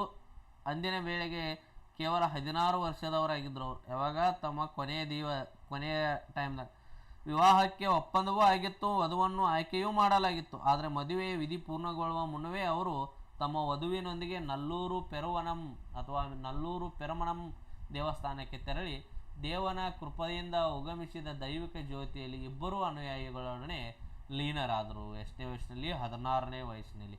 ಹೀಗಾಗಿ ಶಿರ್ಕಾಳಿಯ ಈ ಬಾಲ ಸಂತನ ಚಿಕ್ಕದಾದ ದಿವ್ಯಮಯ ಜೀವನವು ಮಹಿಮೆ ಭರಿತ ಅಂತ್ಯ ಕಂಡಿತು ಅನ್ನೋದನ್ನು ನಾವಿಲ್ಲಿ ಕಾಣಬಹುದು. ಇದು ಸಂಬಂಧರ್ ಅವರ ಜೀವನ. ಯಾರ ಜೀವನ? ಸಂಬಂಧರ್ ಅವರ ಜೀವನ. ಪದಿಗಂಗಳ ತೆವರಂ ಎಂಬ ಗ್ರಂಥದಲ್ಲಿ, ಯಾವ ಗ್ರಂಥದಲ್ಲಿ? ಪದಿಗಂಗಳು ಅನ್ನುವಂಥ ತೆವರಂ ಅನ್ನುವಂಥ ಗ್ರಂಥದಲ್ಲಿ ಹೇಳಿದನಲ್ಲ, ಈತನ ಪದಿಗಂಗಳು ಏನಾಗಿದಾವೆ ಅಂದ್ರೆ ಮೊದಲ ಸ್ಥಾನವನ್ನು ಪಡೆದಿರೋದನ್ನು ನಾವಿಲ್ಲಿ ಕಾಣ್ತೀವಿ. ನೆಕ್ಸ್ಟ್ ಬರ್ತಕ್ಕಂಥವ್ರು ಅಪ್ಪಾರ ಮತ್ತು ಸಂಬಂಧರ ನಂತರ ಬಂದವರು ಮಣಿಕ್ಕಾವಾಚರ್. ಮಣಿಕ್ಕಾವಾಚರ್ ಮದುರೈ ಸಮೀಪದ ಒಡವೂರು ಎಂಬ ಪಟ್ಟಣದಲ್ಲಿ ಜನಿಸಿದವರು. ಎಲ್ಲಿ ಜನಿಸಿದವರು? ಒಡವೂರು ಎಂಬ ಪಟ್ಟಣದಲ್ಲಿ ಜನಿಸಿದವರು. ಇವರು ಕೂಡ ಬ್ರಾಹ್ಮಣ ಕುಟುಂಬದಲ್ಲಿ ಜನಿಸಿದವರು. ತಮ್ಮ ಊರಿನ ಹೆಸರಿಂದ ಅವರು ತಿರುವಡವೂರೆಂದು ಕರೆಯಲ್ಪಟ್ಟವರು. ಏನೆಂದು ಕರೆಯಲ್ಪಟ್ಟವರು? ತಿರುವಡವೂರರೆಂದು ಕರೆಯಲ್ಪಟ್ಟವರು. ಬಾಲ್ಯದಲ್ಲಿ ಅದ್ಭುತ ಪ್ರತಿಭಾವಂತನಾಗಿದ್ದ, ಕೌಮಾರ್ಯದಲ್ಲಿ ಎಲ್ಲ ಶಾಸ್ತ್ರಗಳಲ್ಲಿ ಪಾರಂಗತನಾಗಿದ್ದ, ಜ್ಞಾನ ವಿನಯ ಶುದ್ಧ ನಡತೆಯ ಖ್ಯಾತಿ ಎಲ್ಲಿವರೆಗೆ ಮುಟ್ಟಿತ್ತಂದ್ರೆ ಪಾಂಡ್ಯರಾಜನ ಕಿವಿಗೂ ತಲುಪಿತ್ತು. ಅವರು ಆತನನ್ನು ಕರೆಸಿ ಆತನ ಬುದ್ಧಿವಂತಿಕೆ ಮತ್ತು ಯೋಗ್ಯವನ್ನು ಅರಿತು ಆತನನ್ನು ಪ್ರಧಾನಮಂತ್ರಿಯಾಗಿ ನೇಮಕ ಮಾಡ್ತಾರೆ ಪಾಂಡ್ಯರಾಜರು. ರಾಜನಿಗೂ ಪ್ರಜೆಗಳಿಗೂ ಪ್ರಾಮಾಣಿಕವಾಗಿ ಸೇವೆ ಸಲ್ಲಿಸಿದನು. ರಾಜನು ಅವರಿಗೆ ಅಪಾರ ಗೌರವ ಸೈಕ್ಯ ಮತ್ತು ಅರಮನೆಯ ಎಲ್ಲ ಸೌಲಭ್ಯಗಳನ್ನು ಮಣಿಕ್ಕಾವಾಚಾರ್ಯರಿಗೆ ನೀಡಿದನು. ಆದಾಗ್ಯೂ ಅವರ ಮನಸ್ಸು ಏನಾಗ್ತಿತ್ತು ಅಂದ್ರೆ ಭೌತಿಕ ಸುಖಗಳಲ್ಲಿ ಇರಲಿಲ್ಲ. ಶೈವ ಮಾರ್ಗವನ್ನು ಅನುಸರಿಸಲು ಬಯಸಿದರು. ಬುದ್ಧನಂತೆ ಇವರು ಮಣಿಕ್ಕಾವಾಚಾರ್ಯರು ಲೋಕ ಸಂಪತ್ತಿನ ವ್ಯರ್ಥತೆಯನ್ನು ಅರಿತು ಪಂಚಾಕ್ಷರ ಮಂತ್ರ ಅಂದರೆ ಶಿವಾಯ ನಮ ಅಂತ ಏನು ಕರಿತೀವಿ ಅದರ ಮೋಕ್ಷ ಮಾರ್ಗವನ್ನು ಬೋಧಿಸುವ ಗುರುವಿನ ಆದರ್ಶಕ್ಕಾಗಿ ಅಥವಾ ಆಶೀರ್ವಾದಕ್ಕಾಗಿ ಹಂಬಲಿಸ್ತಿದ್ರು. ಈ ಘಟನೆ ಕೆಲವೇ ದಿನಗಳಲ್ಲಿ ಸಂಭವಿಸ್ತೈತಿ. ಜನಪ್ರಚಲಿತವಾದಂಥ ಕಥೆಯ ಪ್ರಕಾರ ಈ ಆಸೆ ತಿರುಪೆರುಂತುರೈ ತಿರುಪೆರುಂತುರೈ ಎಂಬ ಸ್ಥಳದಲ್ಲಿ ಅವರಿಗೆ ಆಶೀರ್ವಾದ ವಚನವಾಯಿತು ಅಥವಾ ತೃಪ್ತಿಯಾಯಿತು. ಹೇಗೆ ಮೋಕ್ಷ ದೊರೆಯಿತು ಅನ್ನೋದನ್ನು ಅವರು ರಾಜನಿಗಾಗಿ ಕುದುರೆಗಳನ್ನು ಖರೀದಿಸಲು ಹೋಗಿದ್ದರು. ಎಲ್ಲಿ? ತಿರುಪೆರುಂತುರೈ ಎಂಬಲ್ಲಿ. ಆದರೆ ಆ ಪಟ್ಟಣದ ಹೊರದ ವಲಯದಲ್ಲಿ ಒಬ್ಬ ಗುರು ಇವನಿಗೆ ಭೇಟಿ ಆಗ್ತಾನೆ. ಯಾರಿಗೆ? ಮಣಿಕ್ಕಾವಾಚಾರ್ಯ. ಅವನು ಸ್ವತಃ ಪರಮ ಶಿವನೇ ಆಗಿದ್ದ ಎಂದು ಕಥೆಗಳು ಹೇಳ್ತಾವೆ. ಮಣಿಕ್ಕಾವಾಚಾರ್ಯರು ದೇವಪ್ರೇಮದ ಪರಮಾನಂದದಲ್ಲಿ ಮುಳುಗಿ ಹೋಗ್ತಾರೆ ಅವನನ್ನು ಭೇಟಿಯಾಗಿ. ಕುದುರೆಗಳನ್ನು ಖರೀದಿಸುವ ಬದಲು ತಮ್ಮ ಹತ್ತಿರದ ಸಂಪತ್ತುಗಳನ್ನೆಲ್ಲ ಆ ಗುರುವಿಗೆ ಅರ್ಪಿಸಿ ಬಿಡ್ತಾರೆ. ಆದರೆ ಆ ಸಂಪತ್ತು ಅವ್ರದ್ದಿರಲಿಲ್ಲ, ಪಾಂಡ್ಯರಾಜಂದಿತ್ತು. ಗುರುವಿನ ಆಜ್ಞೆಯಂತೆ ಅವರಿಗೆ ಮದುವೆಗೆ ಮತ್ತೆ ಏನು ಮಾಡ್ತಾರೆ ಅಂದ್ರೆ ಮರಳಿ ಖಾಲಿ ಕೈಗಳಲ್ಲಿ ಬರ್ತಾರೆ. ರಾಜನಿಗೆ ಏನು ಹೇಳ್ತಾರೋ ಕುದುರೆಗಳು ಕೆಲವೇ ದಿನಗಳಲ್ಲಿ ಬರ್ತಾವಂತ ಹೇಳಿ ಹೇಳ್ತಾರೆ. ನಿಗದಿತ ದಿನದಲ್ಲಿ ಶಿವನು ಕುದುರೆ ವ್ಯಾಪಾರಿಯ ರೂಪದಲ್ಲಿ ಕುದುರೆಗಳನ್ನು ತಂದು ಏನು ಮಾಡ್ತಾನೆ ಅಂದರೆ ಕೊಡ್ತಾನೆ ಪಾಂಡ್ಯರಾಜನಿಗೆ. ಆದರೆ ಅವು ನಿಜವಾದ ಕುದುರೆಗಳಾಗಿರಲಿಲ್ಲ. ಶಿವನ ಮಾಯಾಶಕ್ತಿಯಿಂದ ಕ್ಷಣಕಾಲಕ್ಕೆ ರೂಪಾಂತರಗೊಂಡಂಥ ನರಿಗಳಾಗಿದ್ದವು. ವ್ಯವಹಾರ ಮುಗಿದ ನಂತರ ಆ ನರಿ ತಮ್ಮ ಮೂಲ ರೂಪಕ್ಕೆ ಹಿಂದಿರುಗಿ ಕಾಡಿಗೆ ಓಡಿ ಹೋದವು. ಇದನ್ನು ವಂಚನೆ ಎಂದುಕೊಂಡಂಥ ರಾಜನು ಕೋಪಗೊಂಡು ತನ್ನ ಪ್ರಧಾನಮಂತ್ರಿಯನ್ನು ಹಿಂಸಿಸಲು ಆದೇಶಿಸಿದನು. ಆದರೆ ದೇವರ ಕರುಣೆಯೇ ಏನು ಮಾಡ್ತಿತ್ತು ಅಂದ್ರೆ ಮಣಿಕ್ಕಾವಾಚಾರ್ಯರನ್ನು ಎಲ್ಲ ಯಾತನೆಗಳಿಂದ ರಕ್ಷಿಸುತ್ತೆ. ತಾನು ಮಾಡಿದ ತಪ್ಪನ ಇರ್ತಂಥ ರಾಜ ಸಂತನನ್ನು ಬಿಡುಗಡೆ ಮಾಡ್ತಾನೆ. ಈ ಘಟನೆಗಳೆಲ್ಲವೂ ಮಣಿಕ್ಕಾವಾಚಾರ್ಯರೇ ತಮ್ಮ ಕಾವ್ಯಗಳಲ್ಲಿ ಉಲ್ಲೇಖಿಸಿದ್ದಾರೆ. ನಂತರ ಅವರು ಲೋಕ ಜೀವನದಿಂದ ಸಂಪೂರ್ಣವಾಗಿ ಏನು ಮಾಡ್ತಾರೆ? ನಿವೃತ್ತಿ ಪಡ್ಕೊಂಡು ಭಕ್ತಿ ಸೇವೆಯಲ್ಲಿ ತೊಡಗ್ತಾರೆ. ತಮ್ಮ ಆಶ್ರಮವನ್ನು ತಿರುಪೆರುಂತುರೈ ಎಂಬಲ್ಲಿ ಏನು ಮಾಡ್ತಾರೆ ಅಂದ್ರೆ ಸ್ಥಾಪಿಸಿ ಹೆಚ್ಚಿನ ಜೀವನದ ಕೆಲಕಾಲಗಳನ್ನು ಅಲ್ಲೇ ಕಳೀತಾರೆ. ಭಾರತದ ಪ್ರಮುಖ ಶಿವಕ್ಷೇತ್ರಗಳಲ್ಲೆಲ್ಲ ಸಂಚರಿಸಿ ಶಿವನ ಭಾವಗೀತೆಗಳನ್ನು ರಚಿಸಿ ಹಾಡ್ಕೊಳ್ತಾ ತಿರುಗ್ತಾರೆ. ಹೀಗೆ ಕೊನೆಗೆ ಚಿದಂಬರಂನಲ್ಲಿ ನೆಲೆಸಿದಾಗ ಶ್ರೀಲಂಕಾದಿಂದ ಬಂದಂತಹ ಬೌದ್ಧ ಪಂಡಿತರೊಂದಿಗೆ ಚರ್ಚೆಗಳನ್ನು ನಡೆಸಿ ಅವರ ಮೇಲೆ ಜಯವನ್ನು ಸಾಧಿಸ್ತಾರೆ. ಅಂತಿಮವಾಗಿ ಭೂಮಿ ಕಾರ್ಯ ಸಂಪನ್ನವಾದಾಗ ಚಿದಂಬರಂನ ಶಿವನೇ ಅವರನ್ನು ತನ್ನಲ್ಲಿ ಲೀನ ಮಾಡಿಕೊಂಡ ಅಂತ ಹೇಳಿ ಜನಪ್ರಿಯ ಕಥೆಗಳು ಹೇಳ್ತಾವ. ಎಂಥ ಕಥೆಗಳು? ಜನಪ್ರಿಯ ಕಥೆಗಳು ಹೇಳಿದ್ದನ್ನು ಕಾಣ್ತೀವಿ. ಮಣಿಕ್ಕಾವಾಚಾರ್ಯರ ತಿರುವಾಚಕಂ ಎಂಬ ಗ್ರಂಥ, ಮಣಿಕ್ಕಾವಾಚಾರ್ಯ ಬರೆದಂಥ ತಿರುವಾಚಕಂ ಎಂಬ ಗ್ರಂಥ ತಮಿಳು ಪವಿತ್ರ ಸಾಹಿತ್ಯದಲ್ಲಿ ಸಂಸ್ಕೃತದ ಉಪನಿಷತ್ತುಗಳಿಗೆ ಸಮಾನವಾದ ಸ್ಥಾನವನ್ನು ಹೊಂದೈತಿ. ಆತ್ಮನ ಅಜ್ಞಾನದಿಂದ ಪ್ರಕಾಶಮಾನದವರೆಗೆ ಸಾಗುವ ಪ್ರಯಾಣದ ಎಲ್ಲ ಹಂತಗಳನ್ನು ತಿರುವಾಚಕಂನಲ್ಲಿ ಕಾಣಬಹುದು ಅನ್ನೋದನ್ನು ನಾವಿಲ್ಲಿ ನೋಡಬಹುದು. ಮಣಿಕ್ಕಾವಾಚಾರ್ಯರಿಗೆ ಪರಮದೇಶ ಅಥವಾ ಪರಮದೇವ ಶಿವನಾಗಿದ್ದ. ಅವರು ಶಿವನನ್ನು ಪ್ರಕಾಶ, ಅಮೃತ, ದಯೆಯ ನದಿ, ಅಂತರ್ಜ್ಯೋತಿ ಎಂದು ಕರೆದಿದ್ದಾರೆ. ಶಿವನು ದೇವಾಲಯಗಳಲ್ಲಿ ಮಾತ್ರವಲ್ಲ ಎಲ್ಲೆಡೆ ಇರುವವನು, ಪ್ರತಿಯೊಬ್ಬರ ಹೃದಯದಲ್ಲೂ ವಾಸಿಸುವವನು. ಆತನು ಗುರು ರೂಪದಲ್ಲಿಯೂ ಪ್ರತ್ಯಕ್ಷನಾಗಿ ಭಕ್ತರನ್ನು ರಕ್ಷಿಸ್ತಾನಂತ ಹೇಳಿ ಮಣಿಕ್ಕಾವಾಚಾರ್ಯರು ಹೇಳಿದ್ದನ್ನು ಕಾಣ್ತೀವಿ. ಕವಿಯಾಗಿ ಯೋಗಿಯಾಗಿ ಮಣಿಕ್ಕಾವಾಚಾರ್ಯರು ಅಮರರಲ್ಲಿ ಸ್ಥಾನ ಪಡೆದಿದ್ದಾರೆ. ಅವರ ಹೆಸರು ಕೂಡ ಅದಕ್ಕೆ ತಕ್ಕಂತೆ ಮಾಣಿಕ್ಯವಾಚಕ, ಅಂದರೆ ಮಾಣಿಕ್ಯದಂತೆ ಅಮೂಲ್ಯವಾದ ವಾಕ್ಯಗಳನ್ನು ಉಚ್ಚರಿಸುವವನು ಎಂದರ್ಥ. ಕ್ಲಿಯರ್ ಐತ್ರಿ? ನೆಕ್ಸ್ಟ್ ಬರ್ತಕ್ಕಂಥವನು ಸುಂದರಮೂರ್ತಿ ನಾಯನಾರ್. ಉಲ್ಲೇಖಿಸಿದಂತಹ 4 ಶೈವ ಸಂತರಲ್ಲಿ ಕೊನೆಯವನು. ಕಾಲ 710 735. ದಕ್ಷಿಣ ಆರ್ಕಾಡ್ ಜಿಲ್ಲೆಯ ಶೈವ ದೇವಸ್ಥಾನದ ಪುರೋಹಿತ ಕುಟುಂಬದಲ್ಲಿ ಜನಿಸಿದವನು.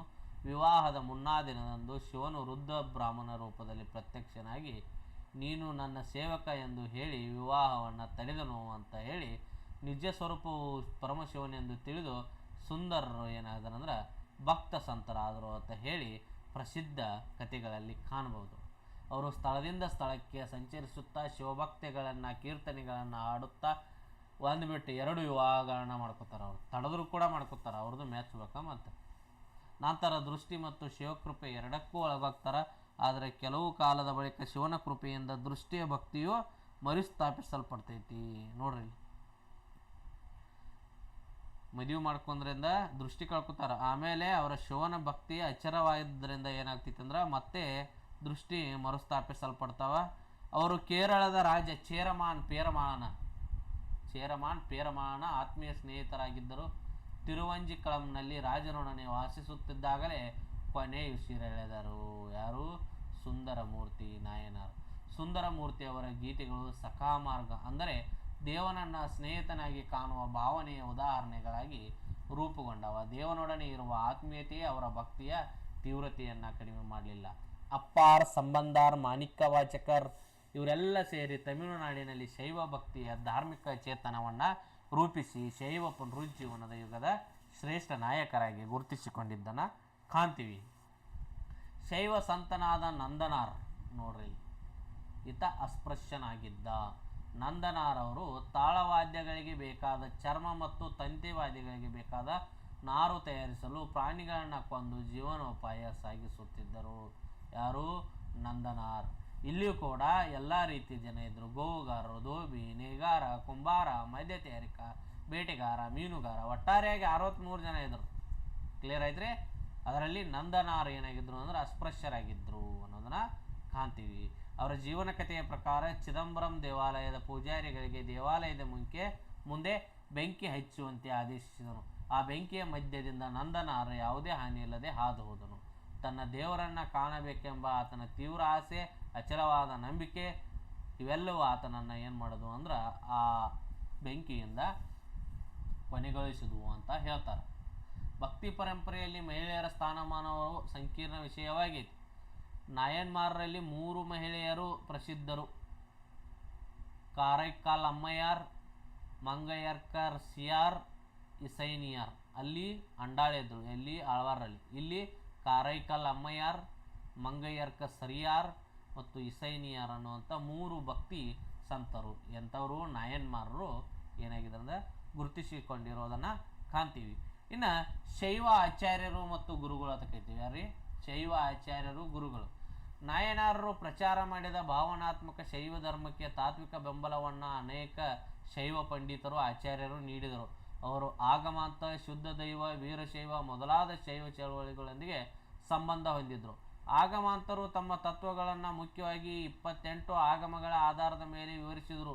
ಶಿವನ ವಿವಿಧ ಅಂಶಗಳನ್ನು ವಿವರಿಸುತ್ತಿರುವ ಅಘೋರ ಶಿವಾಚಾರ್ಯ ಇವರ ಪ್ರಸಿದ್ಧ ಪ್ರಮುಖ ಪಂಡಿತನಾಗಿದ್ದ. ಯಾರದ್ದು? ಆಗಮಾಂತರದ್ದು. ಇನ್ನು ಶುದ್ಧ ಶೈವರು ರಾಮಾನುಜಾಚಾರ್ಯರ ಉಪದೇಶಗಳನ್ನು ಅಂಗೀಕರಿಸಿದರು. ಶ್ರೀಕಂಠ ಶಿವಾಚಾರ್ಯ ಅನ್ನುವಂಥವನು ಈ ಶುದ್ಧ ಶೈವರ ಪ್ರಮುಖ ಏನಾಗಿದ್ದನಂದ್ರೆ ಆಚಾರ್ಯನಾಗಿದ್ದ. ಇನ್ನು ವೀರಶೈವರು ಅಥವಾ ಲಿಂಗಾಯತರು 12ನೇ ಶತಮಾನದಲ್ಲಿ ಬಿಜ್ಜಳ ಮಂತ್ರಿಯಾದ ಬಸವನ ನೇತೃತ್ವದಲ್ಲಿ ಏನಾದ್ರು ಅಂದ್ರೆ ಗುರುತಿಸಿಕೊಂಡಿದ್ದನ್ನು ಕಾಣ್ತೀವಿ. ಇವೆಲ್ಲವೂ ಏನಾಗಿದ್ವು ಅಂದ್ರೆ ಶೈವರ ಆಚಾರ್ಯರಾಗಿದ್ದರು. ಇನ್ನು ಶೈವ ಪಂಥ ಬರ್ತೈತಿ. ಆ ಶೈವ ಪಂಥದ ಇನ್ನಿತರ ಪಂಥಗಳು ಅಂತ ಹೇಳಿ ಕರಿತೀವಿ. ಇದನ್ನು ಮುಂದಿನ ಕ್ಲಾಸ್ನಲ್ಲಿ, ನಾಳಿನ ಕ್ಲಾಸ್ನಲ್ಲಿ ಚರ್ಚೆ ಮಾಡ್ತೀನಿ. ಓಕೆ, ಕ್ಲಿಯರ್ ಆಯಿತಾ?